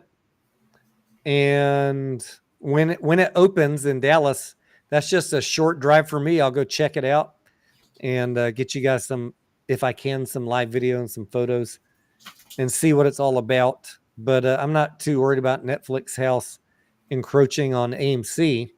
or Cinemax or IMAX. But the popcorn, I saw that popcorn thing today. And you know what pissed me off? They got fucking kettle corn. Why can't AMC get a damn kettle corn or a cheddar? Come on, Adam. I think someone said Netflix just repackaged somebody else's product. Maybe so. But Adam, we need to get a cheddar and we need to get a kettle corn. I'd only buy the kettle corn if you offered it. Anyhow, don't worry too much about the Netflix stuff. It's a good thing for people to act angry about, but not really impactful on AMC's business. And the same thing. Yeah, Adam, get some good popcorn. Get some fucking kettle corn, Adam. Put me in charge of marketing that shit. And then it was, and some caramel corn too, Adam. Everybody loves a good caramel corn. No shit. Come on, man. Jesus Christ. It was kind of similar. And then I was wondering, is it going to take out those highs? What do you think? Caramel corn is only good for like fairs and stuff like that? I don't know, but I mean, who doesn't like caramel corn? Everybody does. It should be in the theaters, buddy. God, it is in the theaters, but it's too sweet. Mediocre. I tried it. Like, I grew up in a family that my mom made homemade caramel corn. Wow. Long family recipe. In fact, I shared that recipe on a video on my channel using what? AMC popcorn. So yeah, go check that one out. But AMC's caramel corn is too sweet. I can't eat it. So Adam, if you need a little bit of, marketing consultant, how to adjust the recipe for your caramel corn to be more palatable to the masses, maybe it's selling just fine and I'm an idiot. Well, that's always possible, Tony. That is possible. A lot of people accuse me of being an idiot, mediocre. But Adam, I think I could up the sales by at least 20%. Check me out. Catch me outside. How about that? It held. I mean, it's up. What was it up today? Mediocre. Do you know Adam has never responded to one of my messages? Really? Yeah. A lot of people think he pays me. That's SOB. Don't even respond to my messages. 5%. That's what it closed. But yeah, for the most part, I didn't see too much flinching either. I think people are buying in. Mainly because I'm probably complaining about shit, mediocre. Hey, Ryan, welcome back. Cheers, Ryan. Cheers. Happy holidays. Anya says, is that why you're growing corn? Too. No. We'll just do buttered corn on the cob. I'm excited for the comment section at the very least. The corn is growing now, Anya. It's almost a foot tall. Thank you. Harold, hello, sir. We got rid of most of the varmints. Yeah, congrats to the long. Congrats to folks. Damn corn digger uppers. Of course, right? But for some of us longer term folks, been around on this. It's for starters, it was a relief to know we weren't crazy, and now it's the highest it's ever been during a stream, so that's exciting. Okay, so Polygon talking about like positioning moving forward or actions moving forward. Just again, Anya, we like just from a technical we like pan standpoint, just generally speaking, we like air pops channel, not or pan popcorn for caramel corn, but I made it using the bagged out of position AMC corn, and it worked just fine. With the thesis of GameStop, as many of us have talked about, for that legacy business model, we're kind of getting into that. We're around in the ballpark of that fair value range. Like I said, I've even I've kind of raised my valuation, but we're in that ballpark range. So generally speaking, when you're getting into that range, especially in light of the other investments you might have, it can make sense over time to average out of a position. But with the case of GameStop, you also have that tremendous upside, so that needs to weigh in your decision as well. How much do you allocate toward that part? He's still talking upside after a 5-bagger, mediocre. He said tremendous upside. As the story has unfolded and it kind of blending together, but just something. He's still with me? As you're getting now, I'm here. $1.5 billion market cap. I was what texting your in the chat at confidence the same level time is listening to you. in that level Wait, of the did he fair just say he value thinks it versus could what go to that a 5 billion tremendous market cap? upside might be. Let me rewind 30 seconds here. It can be a good idea to average into positions, to average out of positions. With the thesis of GameStop, as many of us have talked about, for that legacy business model, we're kind of getting into that. We're around in the ballpark of that fair value range. Like I said, I've even I've kind of raised my valuation, but we're in that ballpark range. So generally speaking, when you're getting into that range, especially in light of the other investments you might have, it can make sense over time to average out of a position. But with the case of GameStop, you also have that tremendous upside, so that needs to weigh in your decision as well. How much do you allocate toward that part of the thesis? And they kind of been blended over together, like it's become as the story has unfolded, and they're kind of blending together. But just something to keep in mind as you're getting, now we're up to $1.5 billion market cap, and what your confidence level is in that level of the fair value I versus misheard what him. that tremendous upside might be. Yeah, I wanted to see if he said And that. just weight it accordingly. You know what I mean? It depends on your cash needs. If there are other opportunities. So There are he's so basically many saying at this decisions point that go it's into a at fair sell value, decision. 1.5 Even billion. so many factors that go into a sell decision, you know, and I'm trying to, from an educational standpoint, because that's often where that can be the more challenging part. And so when you get in that ballpark of whatever your fair value might be, that's when you might be like, all right, maybe it makes sense. Maybe it could make sense to trim. But in light of that, if there's still that other variable, this is why the Cohen thing was so Maybe it makes interesting, sense to because trim, it but really fuck it, I'm changed. going It YOLO. didn't change. It just That's what really he increased said. what my fair value could be. You know what I mean? But even still, you manage your position however you need. He said he loves the stock, Tony. That's what he fucking said. Eduardo, welcome back, Eduardo. Cheers, cheers, cheers. Cheers, cheers, cheers. God damn. He's the only other person besides Adam Aaron that I know that says everything 3 times mediocre. Oh, did I fall? I was probably talking too much. Oh, no. And just to be clear, I don't know either one of them. Oh, I missed. Someone's going to That's my clip bad, that. everybody. Tony Denaro admits he knows Adam Aaron. Oh, who lost it today? Did I lose it today? Oh, I don't know. Oh, I missed. That's where I am. Okay. Sam, welcome back, Sam. Cheers. 4 cheers, mediocre. I think we got an update on another that short one? interest tomorrow. 4.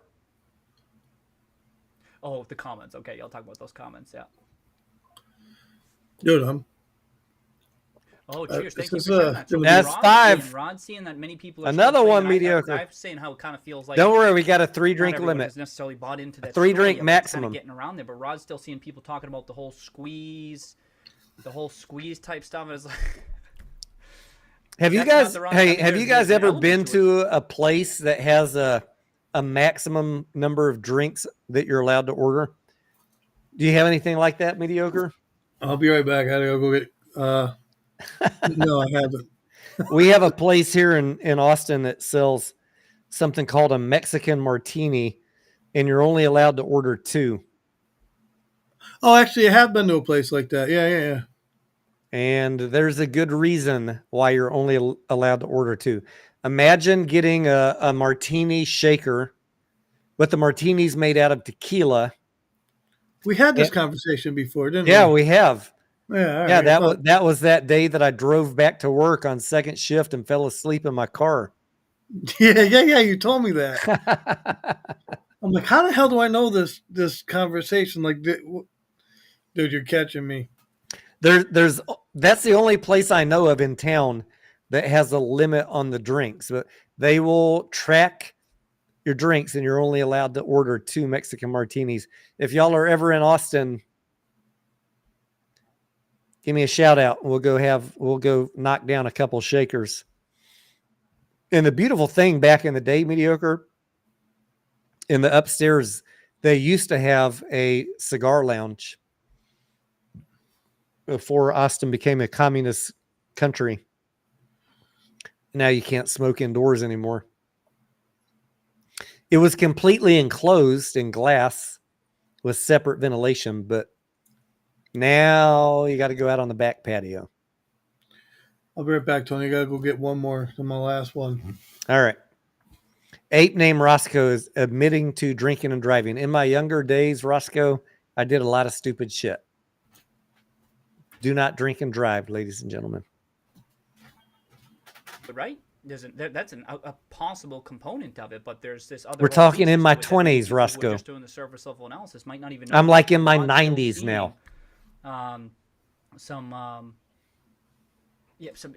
ignorance of what this thesis is out there. Okay, thanks for sharing that, Rod. I'm always kind of trying to gauge that type of stuff, because when we were seeing that like weeks ago, right, it was like, okay, there's still some upside opportunity, right? When people are still hating on the stock or not believing in it, or certainly not diving deep into what the actual thesis is, it's like, all right, well, wait till it manifests. So wait till it does. But okay, so Rod's still seeing that, which of course I believe is the wrong take, even though those are components of it. But short interest rises this whole time.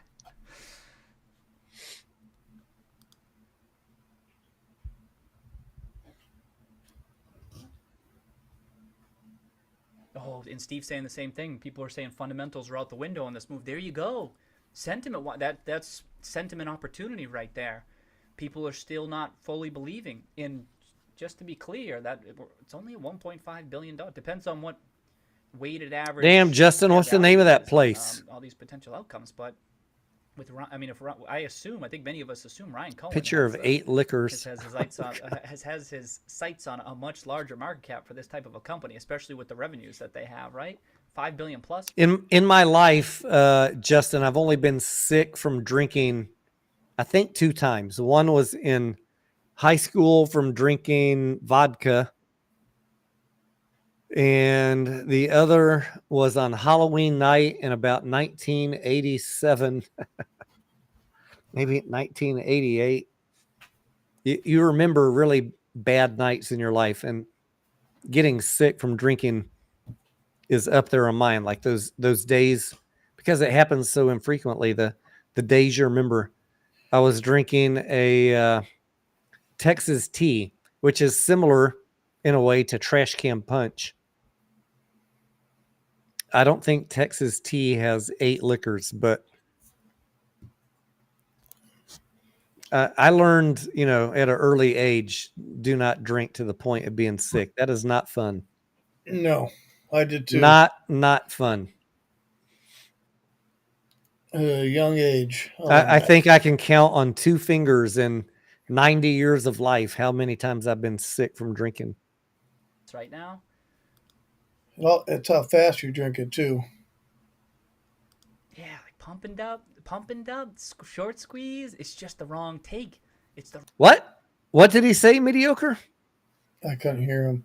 He said, pump and dump, short squeeze. It's just the wrong take. Let's rewind that. Just to be clear, that it's only a $1.5 billion. Depends on what weighted average fair value is on all these potential outcomes. But with, I mean, I assume many of us assume Ryan Cohen has his sights on a much larger market cap for this type of a company, especially with the revenues that they have, right? $5 billion plus right now. All right, let's listen to what he says here. Yeah, like pumping up, short squeeze. It's just the wrong take. It's the wrong take. What's the right take? Okay, so y'all seeing that? Okay. I wish I could see the comments, mediocre. Maybe we can. Oh, okay. So they were talking about February 20th. We can see the comments. Let's see what he was talking about. Cheers, William. Cheers. 2 cheers, mediocre. Oh, thanks for sharing that, Rod. I didn't know that. So they got a $50 price target. All right. Wow, $50. Let's say. So 3.5 billion. I can't find the comment that he was reading. He has, we can't see how many people were watching. But this video did get 25,000 views. It's good that some folks are, even some folks who have maybe folks who are paying for their research, that they can get to that large market cap, what information that they already have. Like I myself, as an individual investor, I'm like, I need more to Anya says, some folks are getting up to that elevated market I remember cap. puking on the front lawn at 21. My brother used a shovel to clean it up. That had to been some chunky shit, Anya. Woo! Based on what y'all are saying here, with what they have so far, And even though I can envision it, of course I can get it. But the specifics, like if you write a long Right, report, Paradox. I getting wish the he would specifics stream of it more. can be tough. Wow, I think we all want to, whatever you think of the play, we all want to hear a little bit more from him. 3.5. Okay. You do have a good brother, Anya. Oh, I do need that Polygon. Yeah, Polygon saying I need 2 chats. I do need that. There was a half a cheers there, The quick mediocre. one, did I propose that like a number of months ago? I'm like, there should be 2 different. We're at the point where bad, I'm Polygon, my bad. almost going to need to take a Cryu, bio welcome, break, welcome, mediocre. Cryu. Cheers. Yeah, Welcome to the stream. Okay, mention that. I have. I won't lie. I won't lie, man. I've been having too many of these little. What are you drinking again? The Chesapeake? Something? Nantucket Red Vodka Okay, Cranberry. Nantucket Red Vodka It can Cranberry. make sense to trim it. It's so much. This is why. Mighty if you nice have of your specific wife to be questions, thinking you of your sit down bladder with with that financial pressure, cranberry right? 'Cause juice. So much of it depends. These are hers. I Your stole them. financial situation, other investments you might have. You know I what bought mean? my Like, wife some a whole bunch of different things. What your fair value is, right? The fundamental. some element of it, cider but so if she you're tracking doesn't technicals, steal that stuff my matters too. Voodoo So that's why Ranger. That's even. She likes cider tougher, better than IPA. To go into great detail about. That's why just generally speaking. All right, I'm going to go do a average in, bio average break. out, I'm going to like, let I him feel like keep those are playing good rules of mediocre. thumb. I'll be right back. You do your best I'll be to listening. ascribe that He fair says value. cheers, Like, I'll let you I feel, know. I want to talk about that a bit just because these are excellent questions. They're so important, but they're also so tough. Yeah.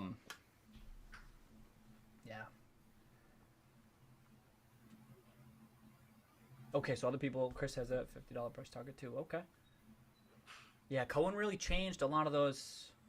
Okay, Rods is in the mid 40s. Okay, so some people are already there. Okay, even like that's what I'm saying. So even people on the stream here can get to that ballpark range of a price target with what we have so far. We can envision it. Long mint. Cheers. I squeaked that in there. I squeezed that into that last tweet, Chris.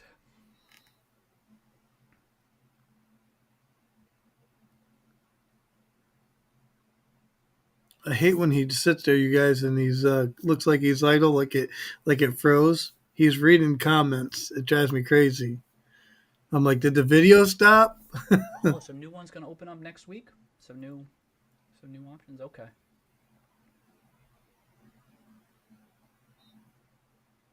Like he's so still when he's reading. It's crazy. Yep. Talk about the new Cohen's new attorney.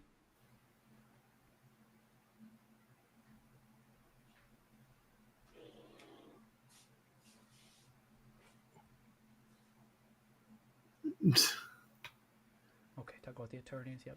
Did I miss any cheers? No. He's reading comments. And you know how he reads comments and he's quiet and he doesn't move? He looks like he's frozen, right? Yes.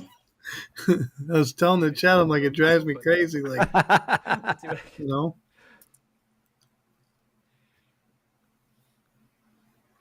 Anya says his headgear or Christmas hat looks kind of odd. Yep. It looks like, Anya, it looks to me like a piece of flat 2D construction paper. Oh, Jonathan. Because he's got it so far back on his head. Welcome back. Huge week indeed. He said, cheers, Jonathan. Cheers, cheers, cheers. Excellent. I hope you have a nice That was week. 4 cheers in about 4 seconds. Mediocre. And that will finish off my beer, my third Dave, beer. welcome. Welcome, Dave.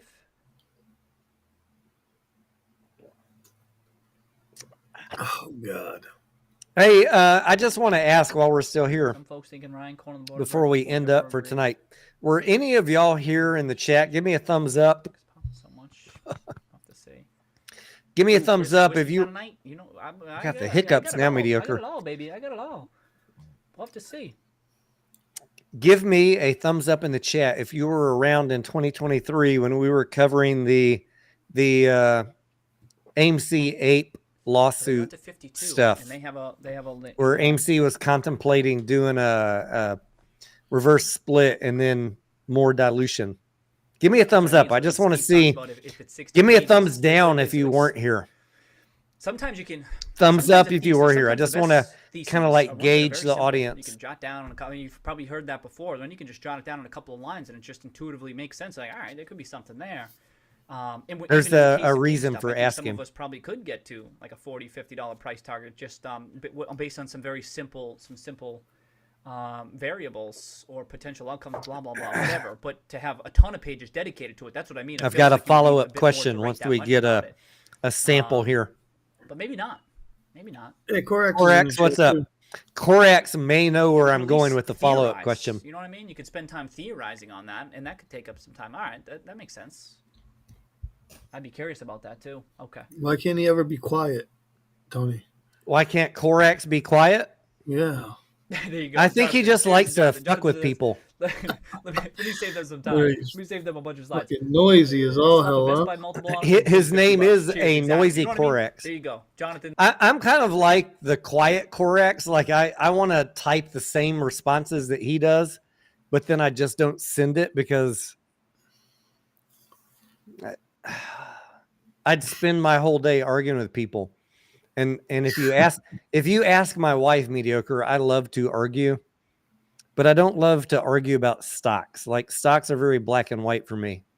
You look at the financials, it is what it is. There's really no point in arguing. Like, your opinion is wrong, you dipshit. I know, dude. Corax knows what I'm talking about. Your opinion is wrong. You're a dipshit, and the financials are going to decide what happens. So, yeah. Why am I going to waste my time arguing with them on Twitter? But he loves to do it, and God bless you. X2 Doug wants to know, Tony, did you do the numbers? Who said that? Doug. All right. Oh, God, I love you guys. All right, guys. Let's take a look at the numbers. How many times can you take a look at the numbers in 3 years, Mediocre? Every day, Tony.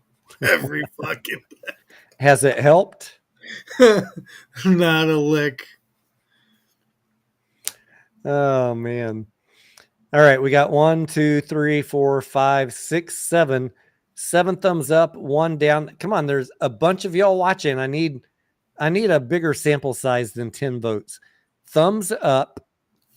If you were maybe 70 people are blocked. Maybe y'all just can't even comment. Y'all are watching, but you're all blocked. If you are watching and you were here in 2023 when we were covering AMC Ape, drop a thumbs up. It doesn't mean you agree with anything I said. Just let me know you were here. If you never watched any of our coverage in that year, give me a thumbs down. I just want to know if you were around or not. You're not voting on anything at this point. You're just letting me know if you were watching the channel a year ago.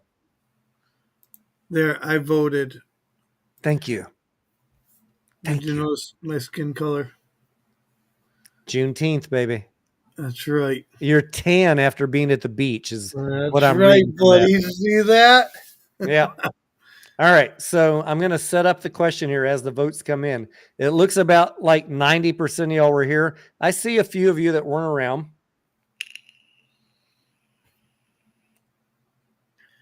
Andre says, I can't find any emojis. I'd show you guys, but look, I don't know if you can see that. Look, I am super burnt. I'll be tanned out by tomorrow. Are you even Italian, bro? Italians don't sunburn. No bullshit. I'm just kidding with you. My son said that, Tony. My son said that yesterday. He's like, I don't burn. I'm Italian. Watch. And he was drunk. He was drunk, Tony. And I'm like, shut up, drunkie. And we were with one of our guys in our chat. And he was trash talking him. Koba, I'll tell you guys. We were with Koba. And he was trash talking Koba. And Koba's like, okay, whatever. So this morning, I didn't wake him up. I let him sleep today. I didn't even wake him up for work. I let him sleep today. And I come home from work after me and Junior were out working, right? I come back, and he's up. And he goes, oh, I want to show you something. And he only shows me his legs, and he's burnt. He's burnt. Yeah. And yeah. What happened? I thought Italians don't burn. What happened? What happened? Yeah. Italians definitely burn. Like I can get sunburn pretty bad, mediocre, but at some point you get pretty damn dark. Oh, absolutely.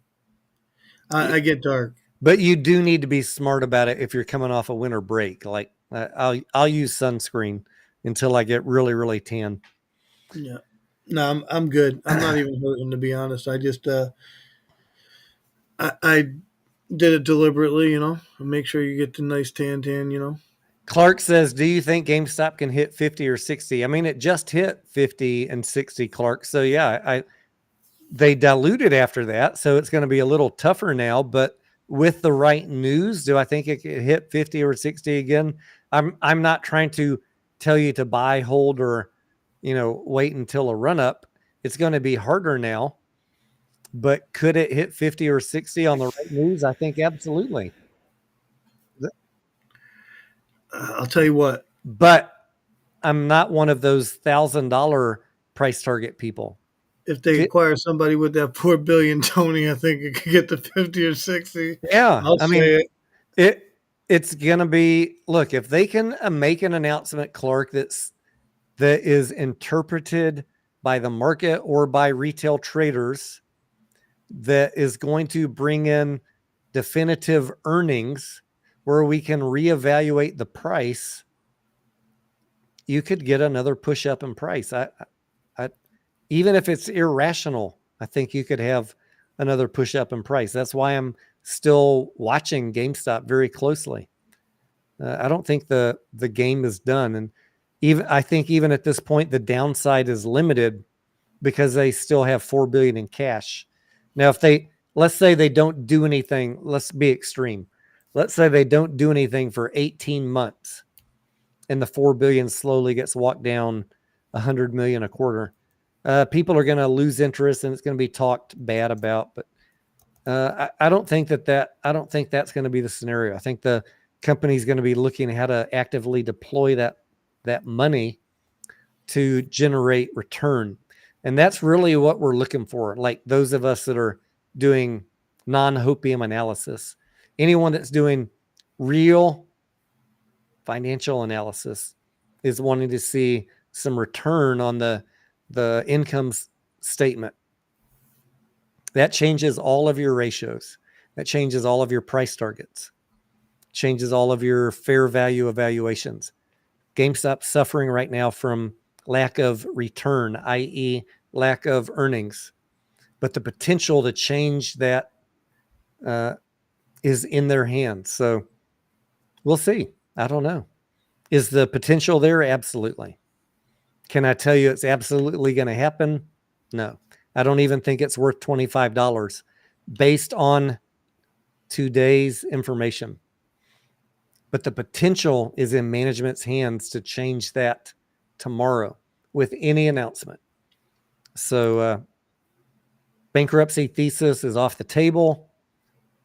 Shorts would be pretty stupid, I think, to short it below $20.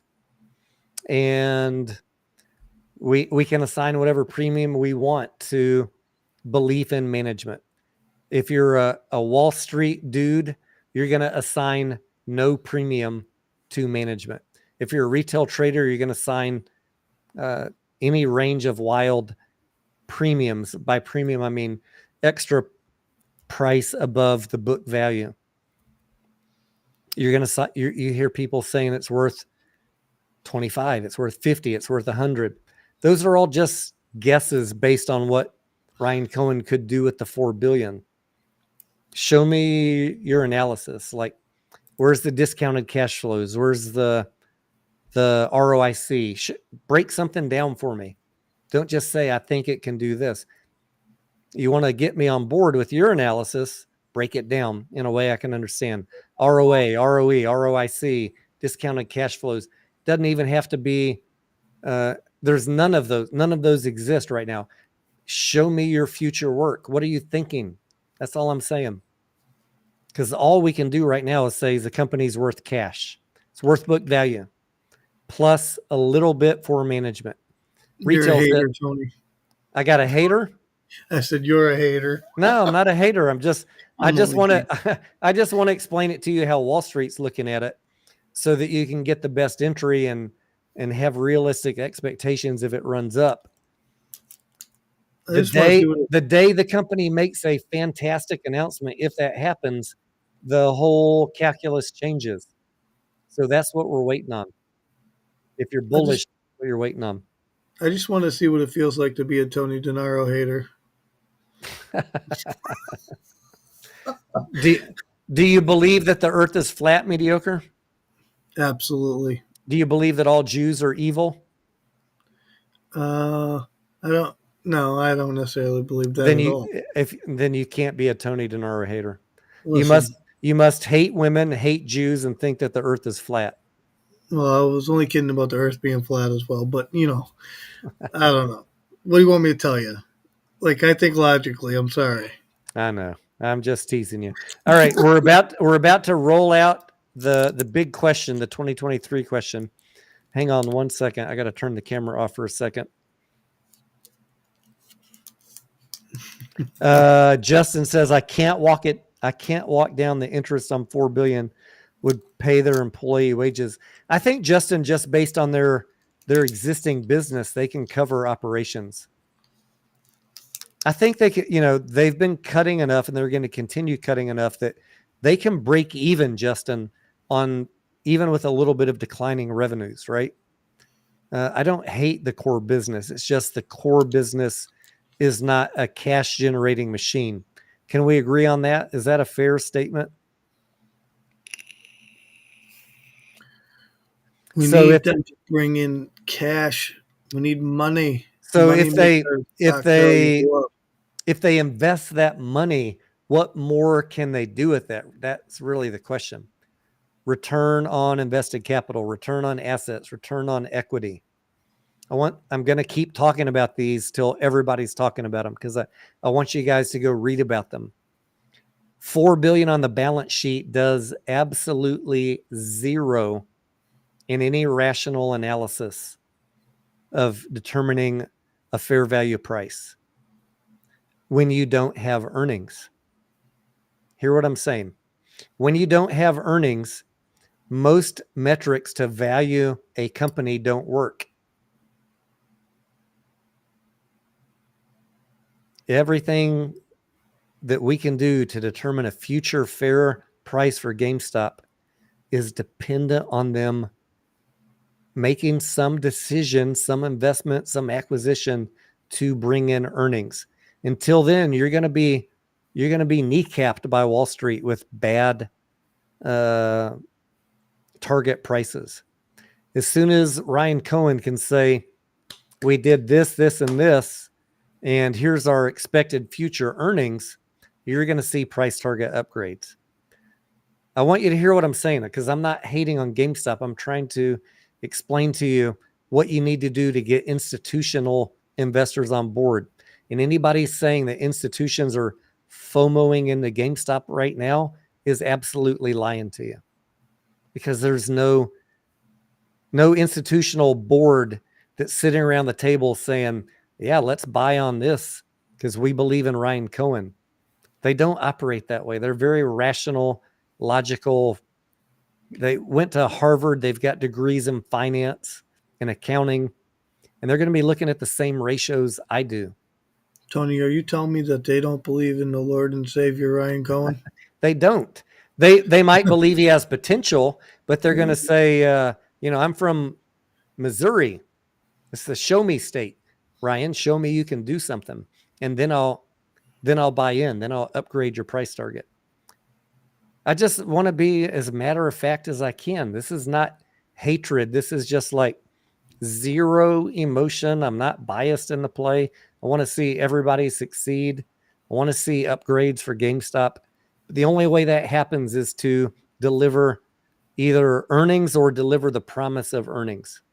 Right now, we got just theory, hope, and wish. And so retail, no guidance from the company. So retail is at risk of overpaying. You're at risk. I don't know if you're overpaying. You're at heavy risk because Wall Street's not thinking like you're thinking. If they're wrong, you're going to be fine. If Ryan has an announcement next week, next month, you're going to be fine. But institutions in Wall Street aren't going to come on board on hope. They're going to wait. And if you got in early and Ryan announces something that values it at $40, and then the institutions get on board, you're going to be the beneficiary of that. But if you're not right, you're going to pay the penalty of that. So that's your choice. I don't care what you do. I'm just trying to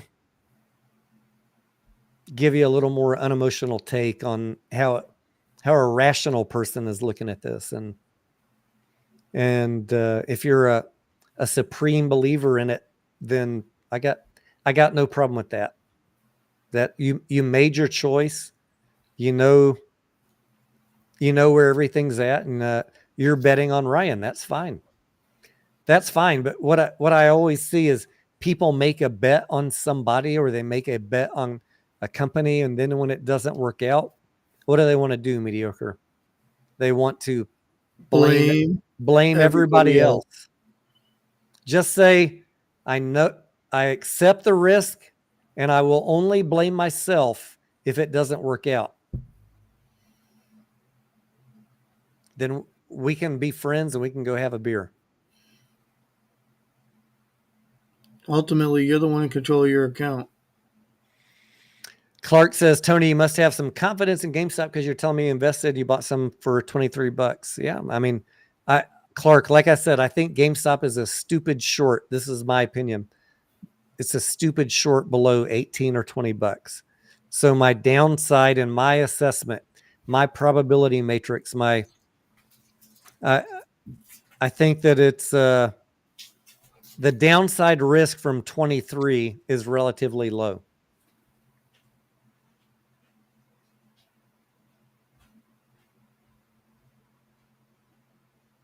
What's the upside potential? I don't know. All right, let's get to the 2023 question, mediocre. Oh, he walked away. All right, let me see what other questions we got. But Clark, you also know that I hate losing money and I like getting a better price. So if I can get in at 20, Clark, I like that a lot better. Let's see what other questions we got here. Anya says, markets with May did a M&A is what will happen. Markets with May did say M&A is what will happen because no one can afford to start up.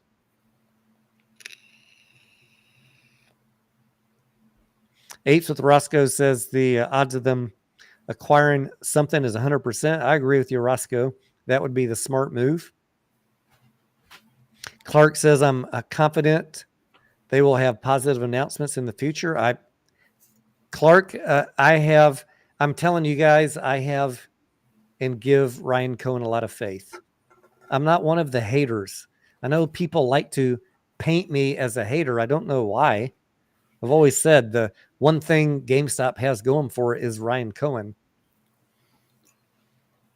I don't know why people try and paint me as a hater. So I agree with you. Their feelings, Tony.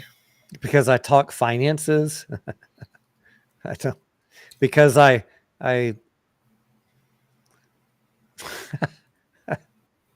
don't know.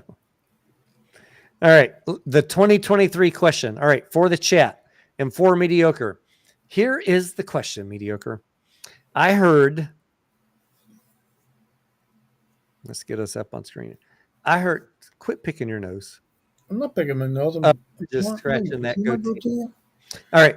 I need to grow mine a little longer, but it's still summer here in Texas. I heard mediocre. I heard on social media, someone forwarded me a screenshot that said, you guys saw the AMC video I did yesterday where I mentioned that on March 26th and 27th, because I was worried about the cash burn and that there might be a equity raise, that I sold. Remember that, mediocre? That there might be an equity raise that you sold. You talking about? There might be a dilution back in March. Remember when I was? Yeah, before before you did it on the Thursday, and then the Friday they announced it. I started selling on Wednesday. I sold the 26th and 27th. And I was on the other side saying, "No, you're wrong." I started that time, Tony. I That started. time, Go ahead. the time I was against you, and I'm like, "Nah, they're not going to dilute now." Yeah. That time, Tony. Yeah. That time. I started tiptoeing in it on the 26th. And then I just like sold all of it on the 27th in a bunch of different orders. I was like, I got a really bad feeling. And then the 28th, we find out that there was dilution. You know I hate being wrong, right, Tony? I know. I do too. But in my video yesterday, Mediocre, I said, this is what hurt a lot of the pink pantied, ballless girly boys out there on social media. I said that I don't like to sit through dilution if I think it's coming and I can avoid it. I'd rather step out of the play and then buy back in. That seems like a logical choice, right? Yep. Remember, Mediocre, there was that time in 2023 when AMC announced that they planned to do a cash raise after they did a reverse split. I'd have to go back and actually look at it, but I vaguely remember what you're talking about. Come on, man. You guys in the fucking chat, this guy's been drinking. Fuck him. You guys, you guys let me explain it slower. Let me explain it slower, Mediocre. Remember when they were going to do the AMC and APE conversion and they were going to do a 10-for-1 reverse split? The whole point was to push the price up so they could dilute at a higher price. Remember that? Yes. That was a communicated reason, right? They didn't hide that from us. No, exactly. And so we knew they wanted to bump the price up to dilute. We all knew that, right? Drop me a thumbs up in the chat if you didn't know that they wanted to dilute. And the reason they wanted the reverse split was so the price could be higher when they did the dilution. And the reason they needed to dilute is because they were running very low on cash, right, Mediocre? Yes, they were. Absolutely. And we spent a year talking about the balance sheet and the income statement and how they were running low on cash and getting very perilously close to a bankruptcy risk. Right. We knew it was close and that things were not looking good if they didn't get the money. And the bond prices were trading down because of that increased bankruptcy risk and the uncertainty. Like, am I living an alternate reality, or can I get some thumbs up in the chat if you guys remember what I'm talking about? Because I want to talk about what these nitwits on social media are saying today. I gave you one. It's in there. I still looking. I got one fucking thumbs up. We got thousands of people watching right now. Did you guys live this with me or not? There you go. Now your thumbs ups are coming, Tony. Did you guys live the last year and a half with me? Do you remember this shit? I do. I probably shouldn't have had so many of those fucking drinks. All right. So here's Roaring Kitty. I blame him. Here's what the nitwits were saying today, Mediocre. Tony Denaro said that he sold in March to avoid dilution, but in 2023, he told us he loved dilution. Well, nobody really loves dilution. Really? If you know it's coming, you can make money on it. Did I say, this is what I want to know from the chat. Did I say, those of you that actually watch me and have a brain, you've got like what's it called, Mediocre? A cerebellum? That's for your balance. Well, it is in your brain. The cerebellum is a part of your brain. What's the part that's actually, is able to, distinguish between logic and conspiracy? Oh, I don't know what it's called. what I recall saying in 2023 mediocre is that the company was at risk of bankruptcy. They needed to raise money. That was indisputable in my opinion. I also remember looking at the camera very closely like this and telling you guys, understand what that means. Right. Just like this. I know at least on 2 live streams I said, now I can't tell you to sell your shares. I'm not here on YouTube to tell you to buy, hold, or sell. I can't be like, sell your fucking shares. You're about to get diluted. But while we're having this conversation, Tony, I want to add something to it, right? Like during that whole time, to talk about the stuff that you were talking about was very taboo. People did not want to hear that shit at all. I know, but here's the problem, mediocre. These dimwits, these flat earth, anti-Semite, women-hating motherfuckers, they want to twist what I said into something which is not true. The company needed to raise money. The company needed the AMC conversion reverse split to go through for survival, or we would all have been wiped out. All of us, exactly. All shareholders would have lost their money. 100% agree. That is not an instruction for you to hold through it. For me to explain that to you, there's a lot of companies that dilute their shareholders to avoid bankruptcy. That doesn't mean you need to hold through it. Exactly. I'm not a big fan of dilution. I can tell you dilution is coming. I can tell you that it's absolutely necessary for the company's survival. What you do in light of that is up to you. That's your choice. Yep. That's your choice. I'm not here to tell you what to fucking do. But people want to blame me for all of their bad decisions. Or they just like to rewrite history and twist shit because they're pink-panted little ballless motherfuckers. Tony used to ask me all the time, you guys, oh, come on live and help me tell them about this. And I would say, no, Tony, I'm not going to do it because the hate is ridiculous. There's zero doubt that like GameStop needed to dilute. They needed to raise money. Mullen needed to dilute. AMC needed to dilute. Should you have held through any of that? Not my choice to tell you what to do. That's on you. I don't tell you guys when to buy or sell. You need to understand what dilution means. Mullen has only been obliterated by dilution. AMC's been obliterated by dilution. GameStop so far has not been.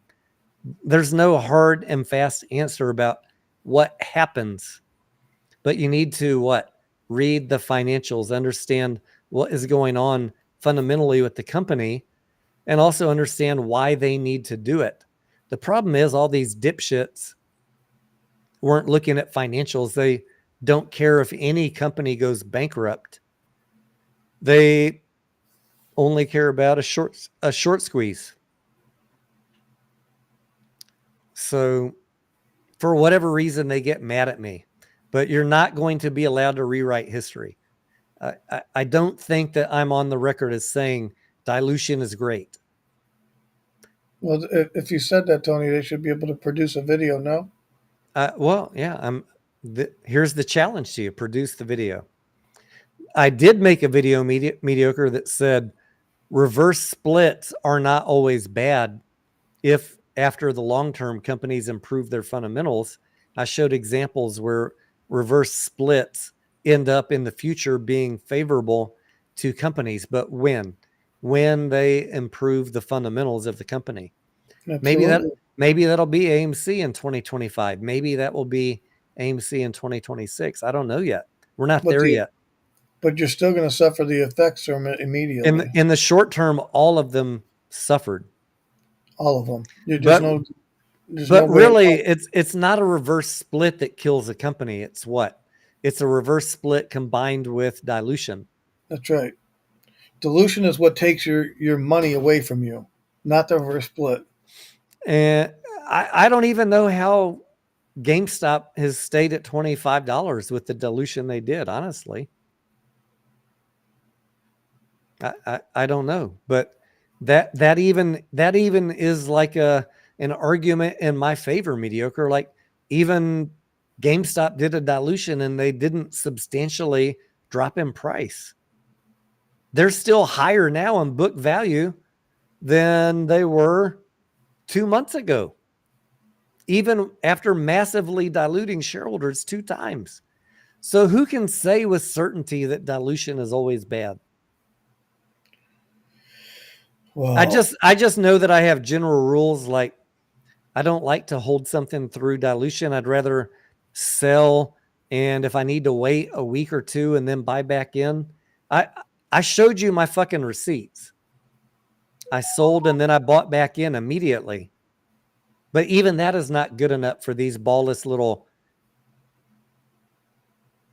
motherfuckers. Philip Hobb Farms comment. Huh?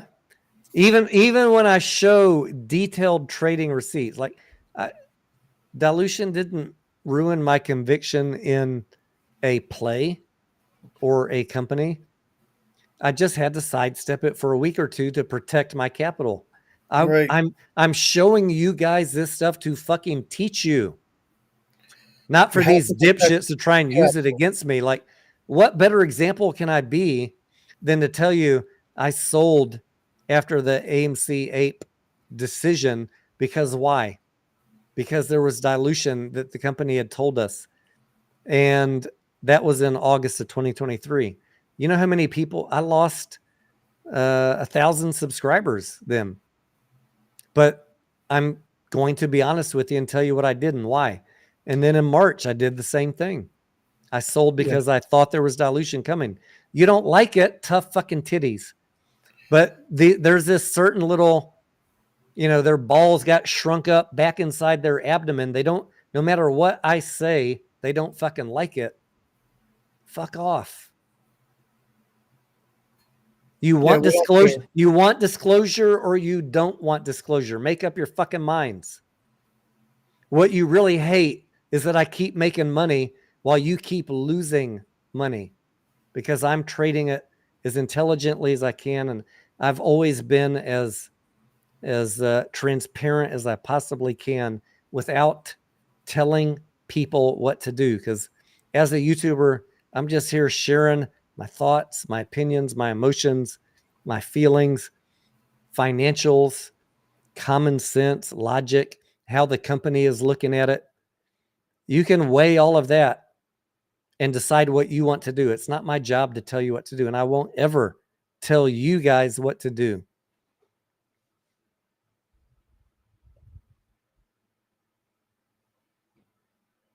All right, what were you going to say, mediocre?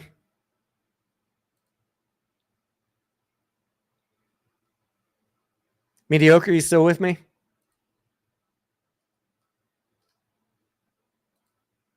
Mediocre.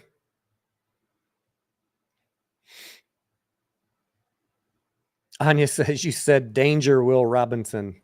I know, Anya, that I said be very aware of what is about to head your way. I said that this will not be a squeeze event, the AMC Ape conversion. Chat, do you hear me, or is it just Tony who doesn't hear me? We hear you now. We hear you now. Oh, okay. I was telling you to put up some of these comments because some of these comments are really good, like Hob Farm's comment and Friesmo's comment. Thank you. I'm putting them up now, mediocre.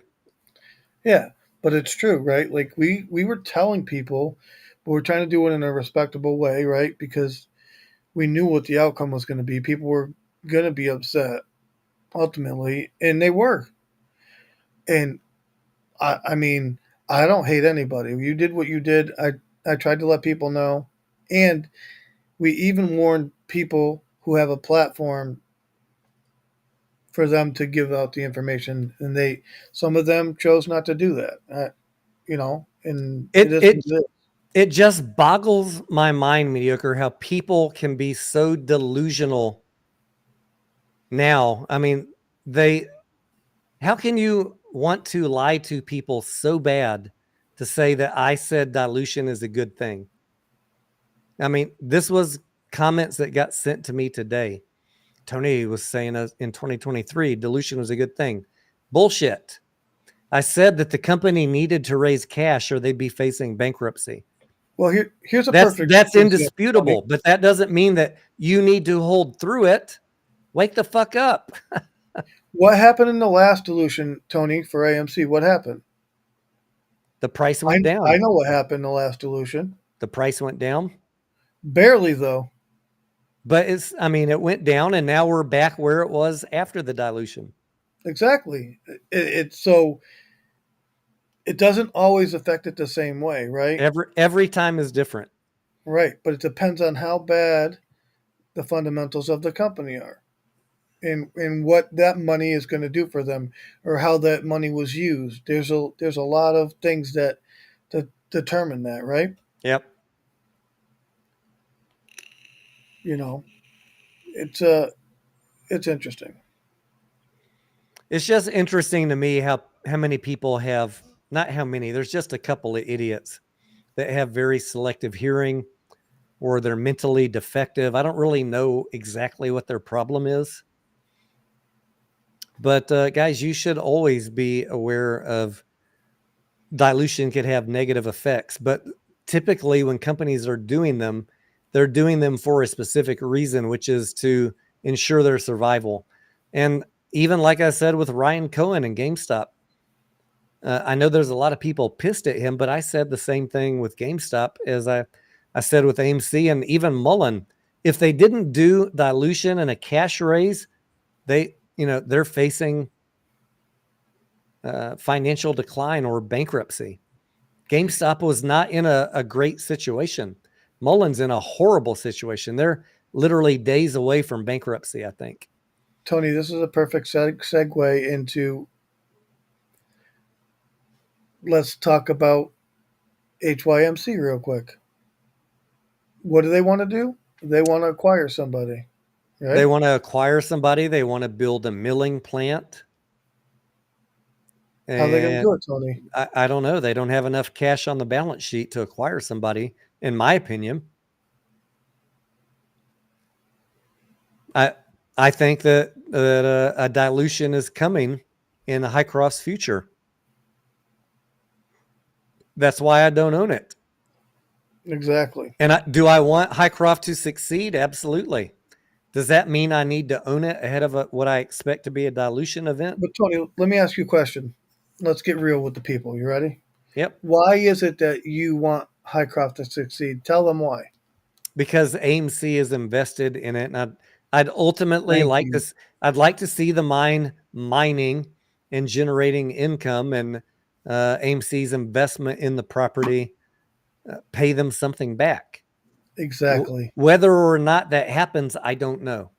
Exactly. It's still a touch and go situation. So when we see what's going on with Hycroft, now I haven't looked into I don't trade Hycroft. I don't own Hycroft. Whatever, right? But we talk about it sometimes. But the rumor I've heard is that they wanted to acquire somebody. Whether it's true or not, I don't really have the exact information, but I got it from a credible source that I deem credible. So I'll just say that. So I was asked a question. Where are they going to get the money? And I think they get it from the shareholder. That's what I think. I don't really know what other options they have. I mean, Hycroft has said they're trying to fix the balance sheet, mediocre. What does that mean? They're not going to take on more debt to build the milling plant, right? No. They're trying to pay off the bondholders. Right. And where's that money going to come from when they're not mining? Guys, read between the fucking lines. We can still want Hycroft to succeed That Absolutely. doesn't mean you need to be the shareholder that participates holding through the dilution. I want to be the shareholder that buys in after they dilute. Exactly. When I know Because that, ultimately the shareholder is going to be the one that's paying for the milling plant, that's paying for the acquisition or whatever it is. The shareholder is going to pay. If they're not generating revenue, where are they going to get the money from? They're already in debt. They owe bondholders money. You think they're going to lend them more money? I mean, maybe they will. no, they're Ultimately, not. exactly. They have said very clearly their strategic objective is to clean up the balance sheet. They're going to pay the existing debt holders off. There's only one place that comes from, mediocre, when you're not generating income. I know. Let me guess, an equity raise. Yes, i.e., and dilution. So you I can mean, love I hope you people are learning something. Really, this is you good can conversation. love Highcroft all you want. I want to see it succeed more as much as any of you do. But there's like a 95% probability in my book of dilution. That's why I don't own Highcroft. And there was some painful learning, right? Mediocre, of going through the AMC play where we thought there could be a short squeeze, and then we realized there wasn't. Then they ran out of cash, and they had to do the ape thing, where we're like, oh fuck, we're running out of cash. They're going to need to dilute. So now what do? We had to reassess our plan in 2023. The problem is there were a lot of people not willing to reassess their plan.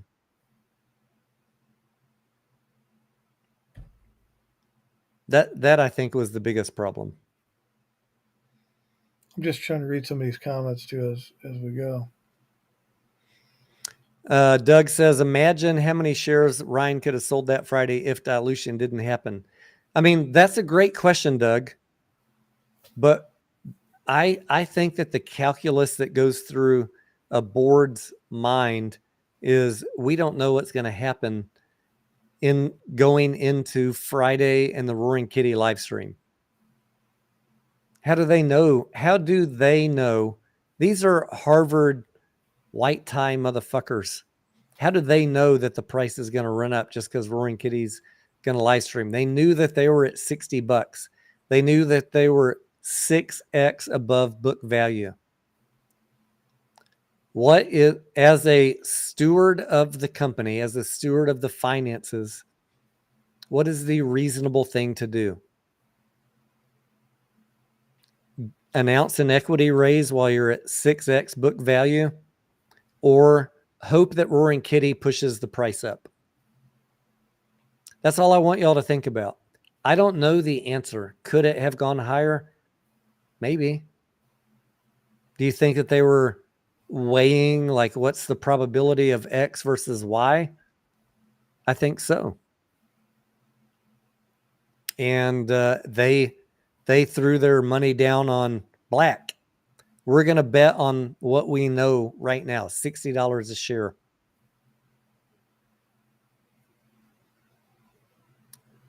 Do you remember how many times people have complained about CEOs after a price ran up and then came down? Why didn't they raise money when the price was at an all-time high? They do it to AA all the time. They do it to a bunch of them. Y'all would have been complaining if it, after Roaring Kitty, it dropped to $15 and they didn't raise money at 60. Y'all would have eviscerated them for not raising money at 60. They are in a no-win situation. You guys, you see this stuff, right? You see the same stuff I see. You're predicting outcomes that you don't know what the outcome would be, and you're casting judgment. They're just making business decisions. It was trading at 6x book. It's a good time to raise cash. Yeah. Did it fuck over retail? Absolutely. Do they care? No, they don't care about us. Nope. They care about the long-term shareholder. They care about building something for you 5 years from now.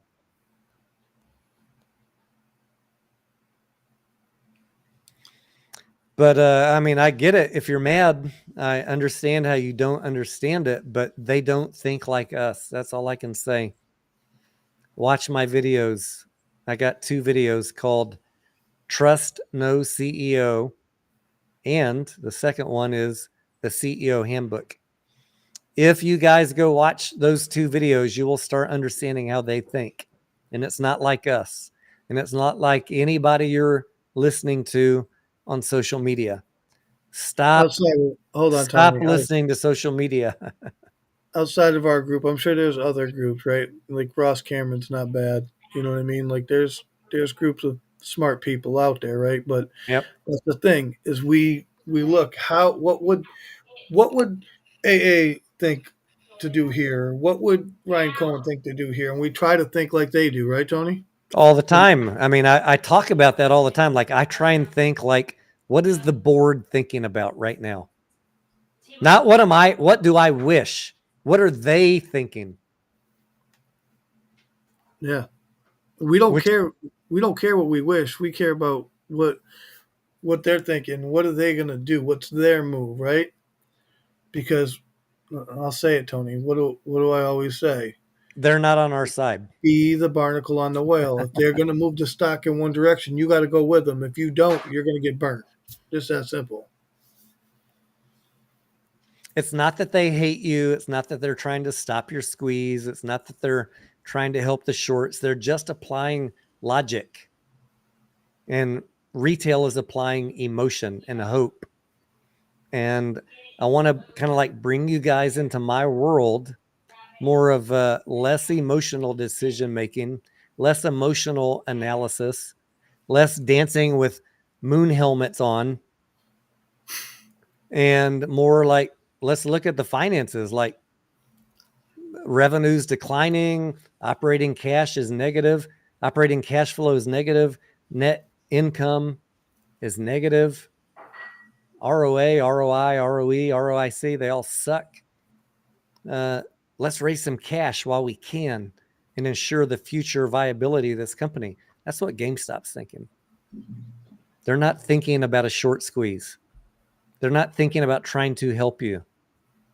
The sooner you guys can just accept that, the better you'll be able to trade out. Even like me, I didn't trade out of 100% of my position at $60 on GameStop, but I traded out a considerable portion of it. And as soon as I saw the dilution announcement, what did I do? Just like AMC, I fucking sold at $43, the remainder. Because why?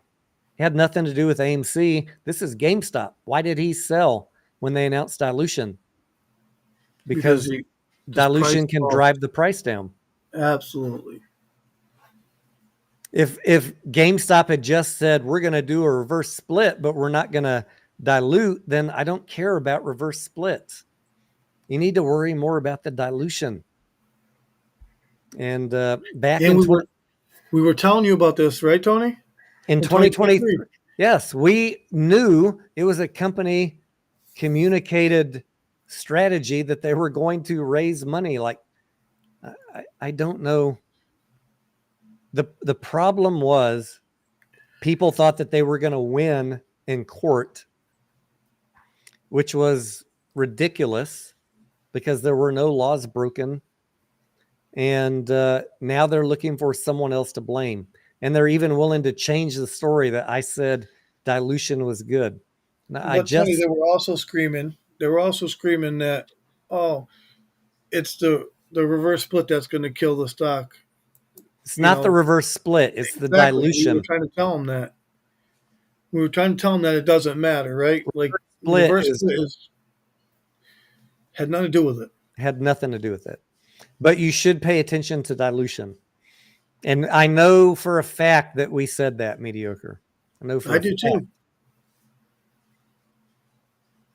And, if these dipshits were worth my time, I'd go find the clips where I said that.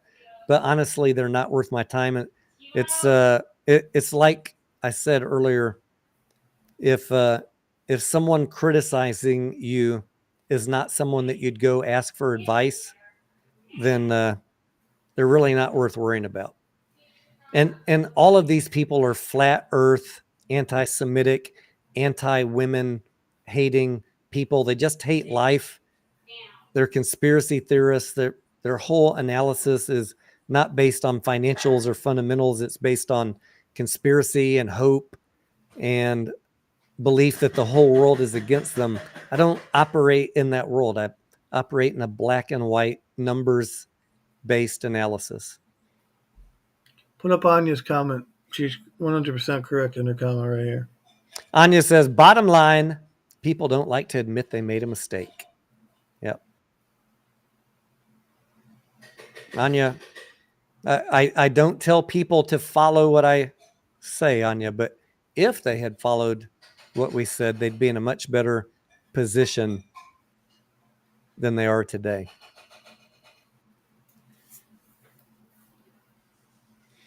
Carlos says, any thoughts on space, SPCE? Haven't looked at it recently, my friend. What did Roaring Kitty say about short squeezes and something else tonight? I don't know what he said tonight, but previous to today, he said they're a sideshow. Yeah, he said something tonight about them, but not that they. Maybe he said that he didn't really think about them or something like that. Yeah, I still haven't heard that as like a central thesis of his play. Yeah, he didn't say that. We're an hour in. The stock's at $20. The short interest is 140%. Do you see him talking about short exempt volume, off exchange trading, billions of synthetics, or shorts? No. 1 hour into a 4-hour live stream, he hasn't talked about that shit one fucking time. Where did it start, Tony? I don't know where it started, but I want you guys to pay attention to what a rational human being like this gentleman, who I give all the mediocre, we're not worthy. We're not. This guy is giving you some real fucking DD, not the bullshit you get on GameStop channels today. Oh, guys, look at the IV on the $125 strikes is 1,000%. The short exempt volume. I'll bet anybody $1,000 right now that it doesn't reach 120. FTDs, T plus 35. Come on, man. This guy is the real deal. This guy's the real fucking deal. He ain't talking about any of that bullshit. And that's why I don't talk about this bullshit either. Yes, baby. Have the cats had wet food? No. Okay. Did you feed the pets? No. So I just want to kind of, on the balance, the scales of analysis, mediocre, like I'd like to see more people come to our side of like how we look at these plays based on just rational logic, fact-based analysis, just like Keith Gill. Maybe mediocre, he's going to change my mind in segments 8, 9, and 10. Maybe we're going to see a shift in how he changes his thinking on this play. Now I'm going to tell you guys, I love selling puts to people who think, stocks are extremely bearish all the time, right? Like, you're going to pay me good money because you think the stock is going to go to a specific price when I can see where the value is. I'm going to take the value and I'm going to sell you that put, because even if I'm wrong, I'm happy to own the shares at that price. So that's why selling puts for me is extremely bullish. And people, a lot of people will say, oh, well, they're option traders, they don't care, blah, blah, blah. That's not true. We look at what the value of the company is really what we care about. We look at the fair value plus maybe a premium for management and say, all right, what would we be willing to pay for this? And you're looking at like $20. Is that what you said, mediocre? I like the $20, but I've even looked at the 22s for now, but I'd really love it at 18. If I could get 18, I'd be extremely happy. I'm just gonna say, guys, like I have no idea what GameStop's gonna do in the next 6 trading days. That's tomorrow through next week. Mostly, I expect it to trade flat to slightly downward. However, I will say that if management or Roaring Kitty or Ryan Cohen or Larry Ching, any of them come out with some announcement, then you're going to get some upward shift. Am I willing to gamble on that right now? I'm not really willing to gamble on it. If you're willing to gamble on it, I'm not going to tell you not to. I don't care. Knock yourself out. I'm not here to tell anybody you're dumb or don't invest in this play. I'm a retail trader just like you guys. I want to see you guys win. I'm going to explain to you my analysis of the play, what I'm doing, how I'm looking at it. And not all of y'all are going to agree with that, and that's fine. But I mean, we do a pretty good job here of getting good entries and writing them up and then selling them into run-ups. But we don't always catch the bottom. Maybe it never sees under 25 again. But that's okay. The buy button is open to me every day of the week, Mediocre. You know that? That's right. If it starts running, I'm mostly in cash in my meme play. And I can just jump right in. That's right. And all I got is what? Upside at that point. What do I have right now with my worry? I've got potential downside risk. So if I keep selling puts, Tony, and keep taking in premium, what does that do? It allows me to buy in at a higher price, right? Yep. And I still get it for the same price, basically. 670 says, I'm a brand new bag holder and I fully understand your investment thesis. Thank you. Yeah, I want you guys to know I don't hate. People think I hate every play because I'm very analytical about it. I don't hate any play. I just want the best entry possible. And if something starts running, look, I mean, Mediocre, remember that? Do you remember when, what was DJT? It was DWAC. Remember when DWAC ran on day one and people like Matt Kors was saying, oh, this is bullshit. I made, I don't know, I don't remember how much, almost $10,000 that day, trading in and out of DWAC 4 times. I love momentum trades. If GameStop starts running from 25 to 100, I'll be right there with you. I'm watching this stock nonstop every day. I don't want to see it fail. But if it's just going to trade flat and I can know what the fair value is, and until we get some news, I'm going to be critical for my own protection, my downside protection. If it starts running up, then I jump in. It's not a big deal. Nobody turned off my buy button. Doug, I think we're going to look into that as well. Because we were talking about that also, but we don't know that that's true yet, but we're going to look into it.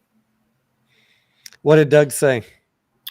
Doug says DFV did talk about short interest and squeeze opportunities on Wall Street bets. When we, Doug, when we finish up this series, which will probably be around number 10, if I have not heard anything from Keith by then, the next level of analysis we'll do is going through some Reddit and Twitter posts. I really want to crack this case. I mean,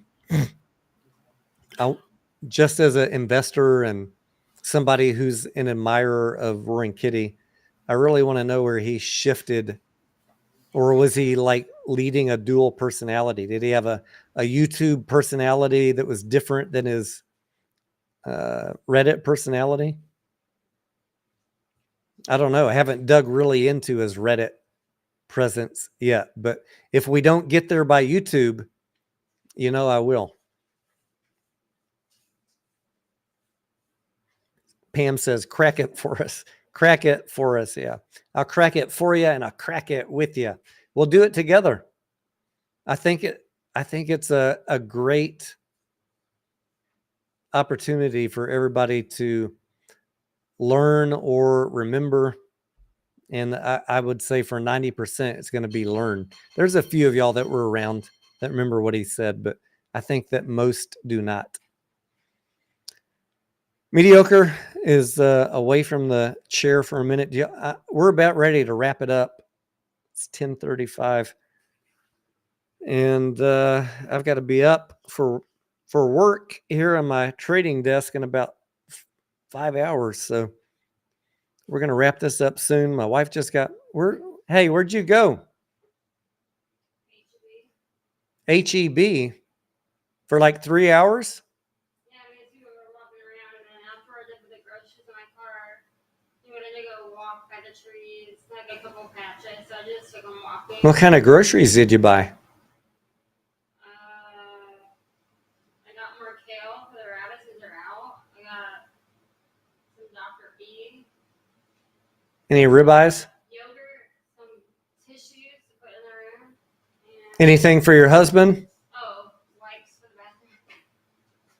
Nothing super exciting. Yogurt. Huh? You got yogurt for yourself, kale for the rabbits. What'd you get for your husband? What? I said, what did you get for your husband? Any ribeyes? Like, You didn't want me to get you. oh my gosh. I'm just giving her a hard time. Mediocre, we're about to wrap it up. No problem. We got to be up. What time are you going to be up in the morning? Are you off work tomorrow? Are you going to be trading? Are you going to be working? What's up? Oh, I'm going to trade in the morning like I always do. I got All a right. few things I need to take care of. But And I think we're maybe going to try and do part 8 of this tomorrow, if you're around. yeah, people were looking forward to it. They want to have a beer with us. They want to join into the cheers, Tony. I got nothing left to cheers with, Mediocre, but tomorrow we'll do some more Tomorrow cheers. they want to. They All right. They got to work tomorrow Yeah, morning. you guys got 24 hours almost to go buy your drinks tomorrow. Clark says, thank you, Tony, for coming on. Julie and I always enjoy hearing from you. Thank you, Clark. I know Clark. I think Clark for a while wasn't sure if I was a good person or not. Hopefully. Clark, he's not really.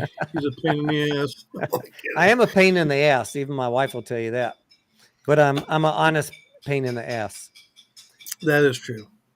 Anya says, hopefully Scarlett bought a lot of veggies. She did buy some. She bought kale for the rabbits. Anya. Pam, thank you. Have a good night. Thank you, Pam. I wish I had one more sip to cheers you guys with. I got like backwash in here. Mediocre, thank you for your time. You can find him where? YouTube at Mediocre Trader. Yep, you can find me on Twitter at Mediocre Trader 1. Where else am I, Tony? I forget. Are you on? Did you say your YouTube and your Twitter? My YouTube's Mediocre Trader. It's all got the little monkey guy. This monkey guy right here, you guys. You see this? That's me. So that my Twitter handle is at Mediocre Trader 1. And that's where I'll be at. I'll be hanging out in the Discord. All right. Thank you, Mediocre. Thank you, Anya, for modding tonight. Pam, thank you. Guys, hit the sub button if it's your first time here. I know this is not the hopium rah-rah maybe information that you get from other channels, but this is reality, baby. This is reality. This is the channel where we're making money, and we don't need to buy into all the hopium theories. So if understanding how financials and fundamentals can help you make better trades in a lot of the same tickers that everybody else is talking about, but maybe with a little more realistic take, if that sounds like something you might be interested in, let's get started.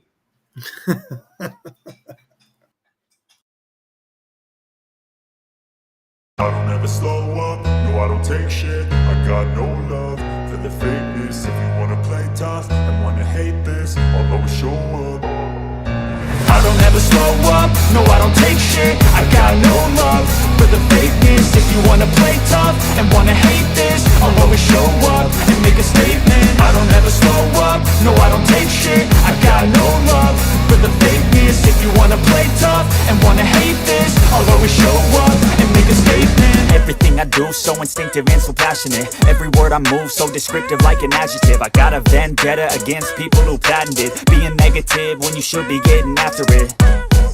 got facts over tracks, this and that. Spitting slow, spitting fast, I could roast, I could gas. Think I'm okay at last, but I don't know if that can erase all the past. And the pettiness, a reflection of the emptiness. Hilarious, you think you're worth my time, you're delirious. Mysterious, because you hide behind a fake exterior. Inferior, you know I'll always be a bit superior. Get off of me, this ain't no humble brag. I want you to hear words, you can say them back. I want you to feel free from the chains at last, and to believe in what you got, it was built to last, yeah. Now that I've been put through hell, I never got anyone's help. I had to do it all myself.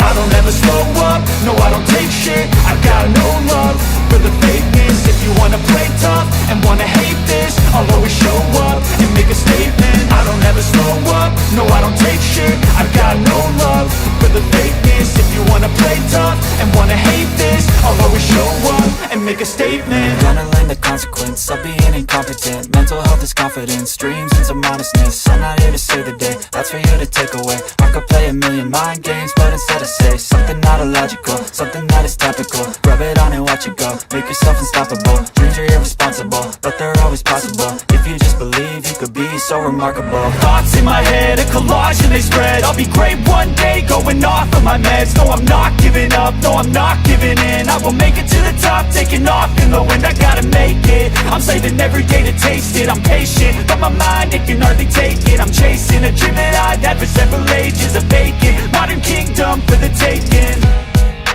Now that I've been put through hell, I never got anyone's help. I had to do it all myself. I don't ever slow up, no I don't take shit. I got no love for the fakeness. If you wanna play tough and wanna hate this, I'll always show up and make a statement. I don't ever slow up, no I don't take shit. I got no love for the fakeness. If you wanna play tough and wanna hate this, I'll always show up and make a statement. I don't ever slow up, no I don't take shit. I got no love for the fakeness. If you wanna play tough and wanna hate this, I'll always show up.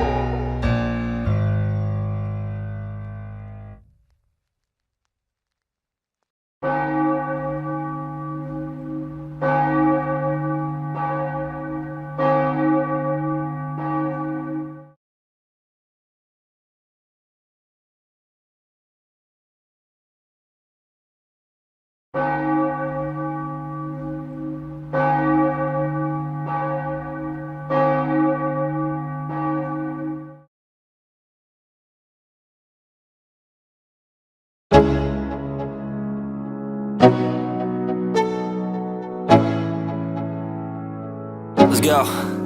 Yo, I'm like an addict, do I gotta have it. I ain't even playing, got a really bad habit. If it moves, gotta grab it, fuse like a magnet. Lose, won't have it till I'm doomed in a casket. I ain't playing, got a weird mind. If you work 8 hours, I'ma work 9. If the shit tastes sour, you should taste mine. I'ma stay in power for a long time. Get up, nah I ain't a quitter. Toss me the ball, I'm a really big hitter. Big picture, I'm a straight killer. Rising the song to the highest bidder. Got juice, got gas, I'ma move fast. New shoes, new tracks, like who's that? I'm new, come back, better than last. Yeah, it's a new me, never gonna look back. Never gonna look back. Cause damn, I was built to last. You move slow and I move fast, and that's facts. Only I can make a change, slowly take a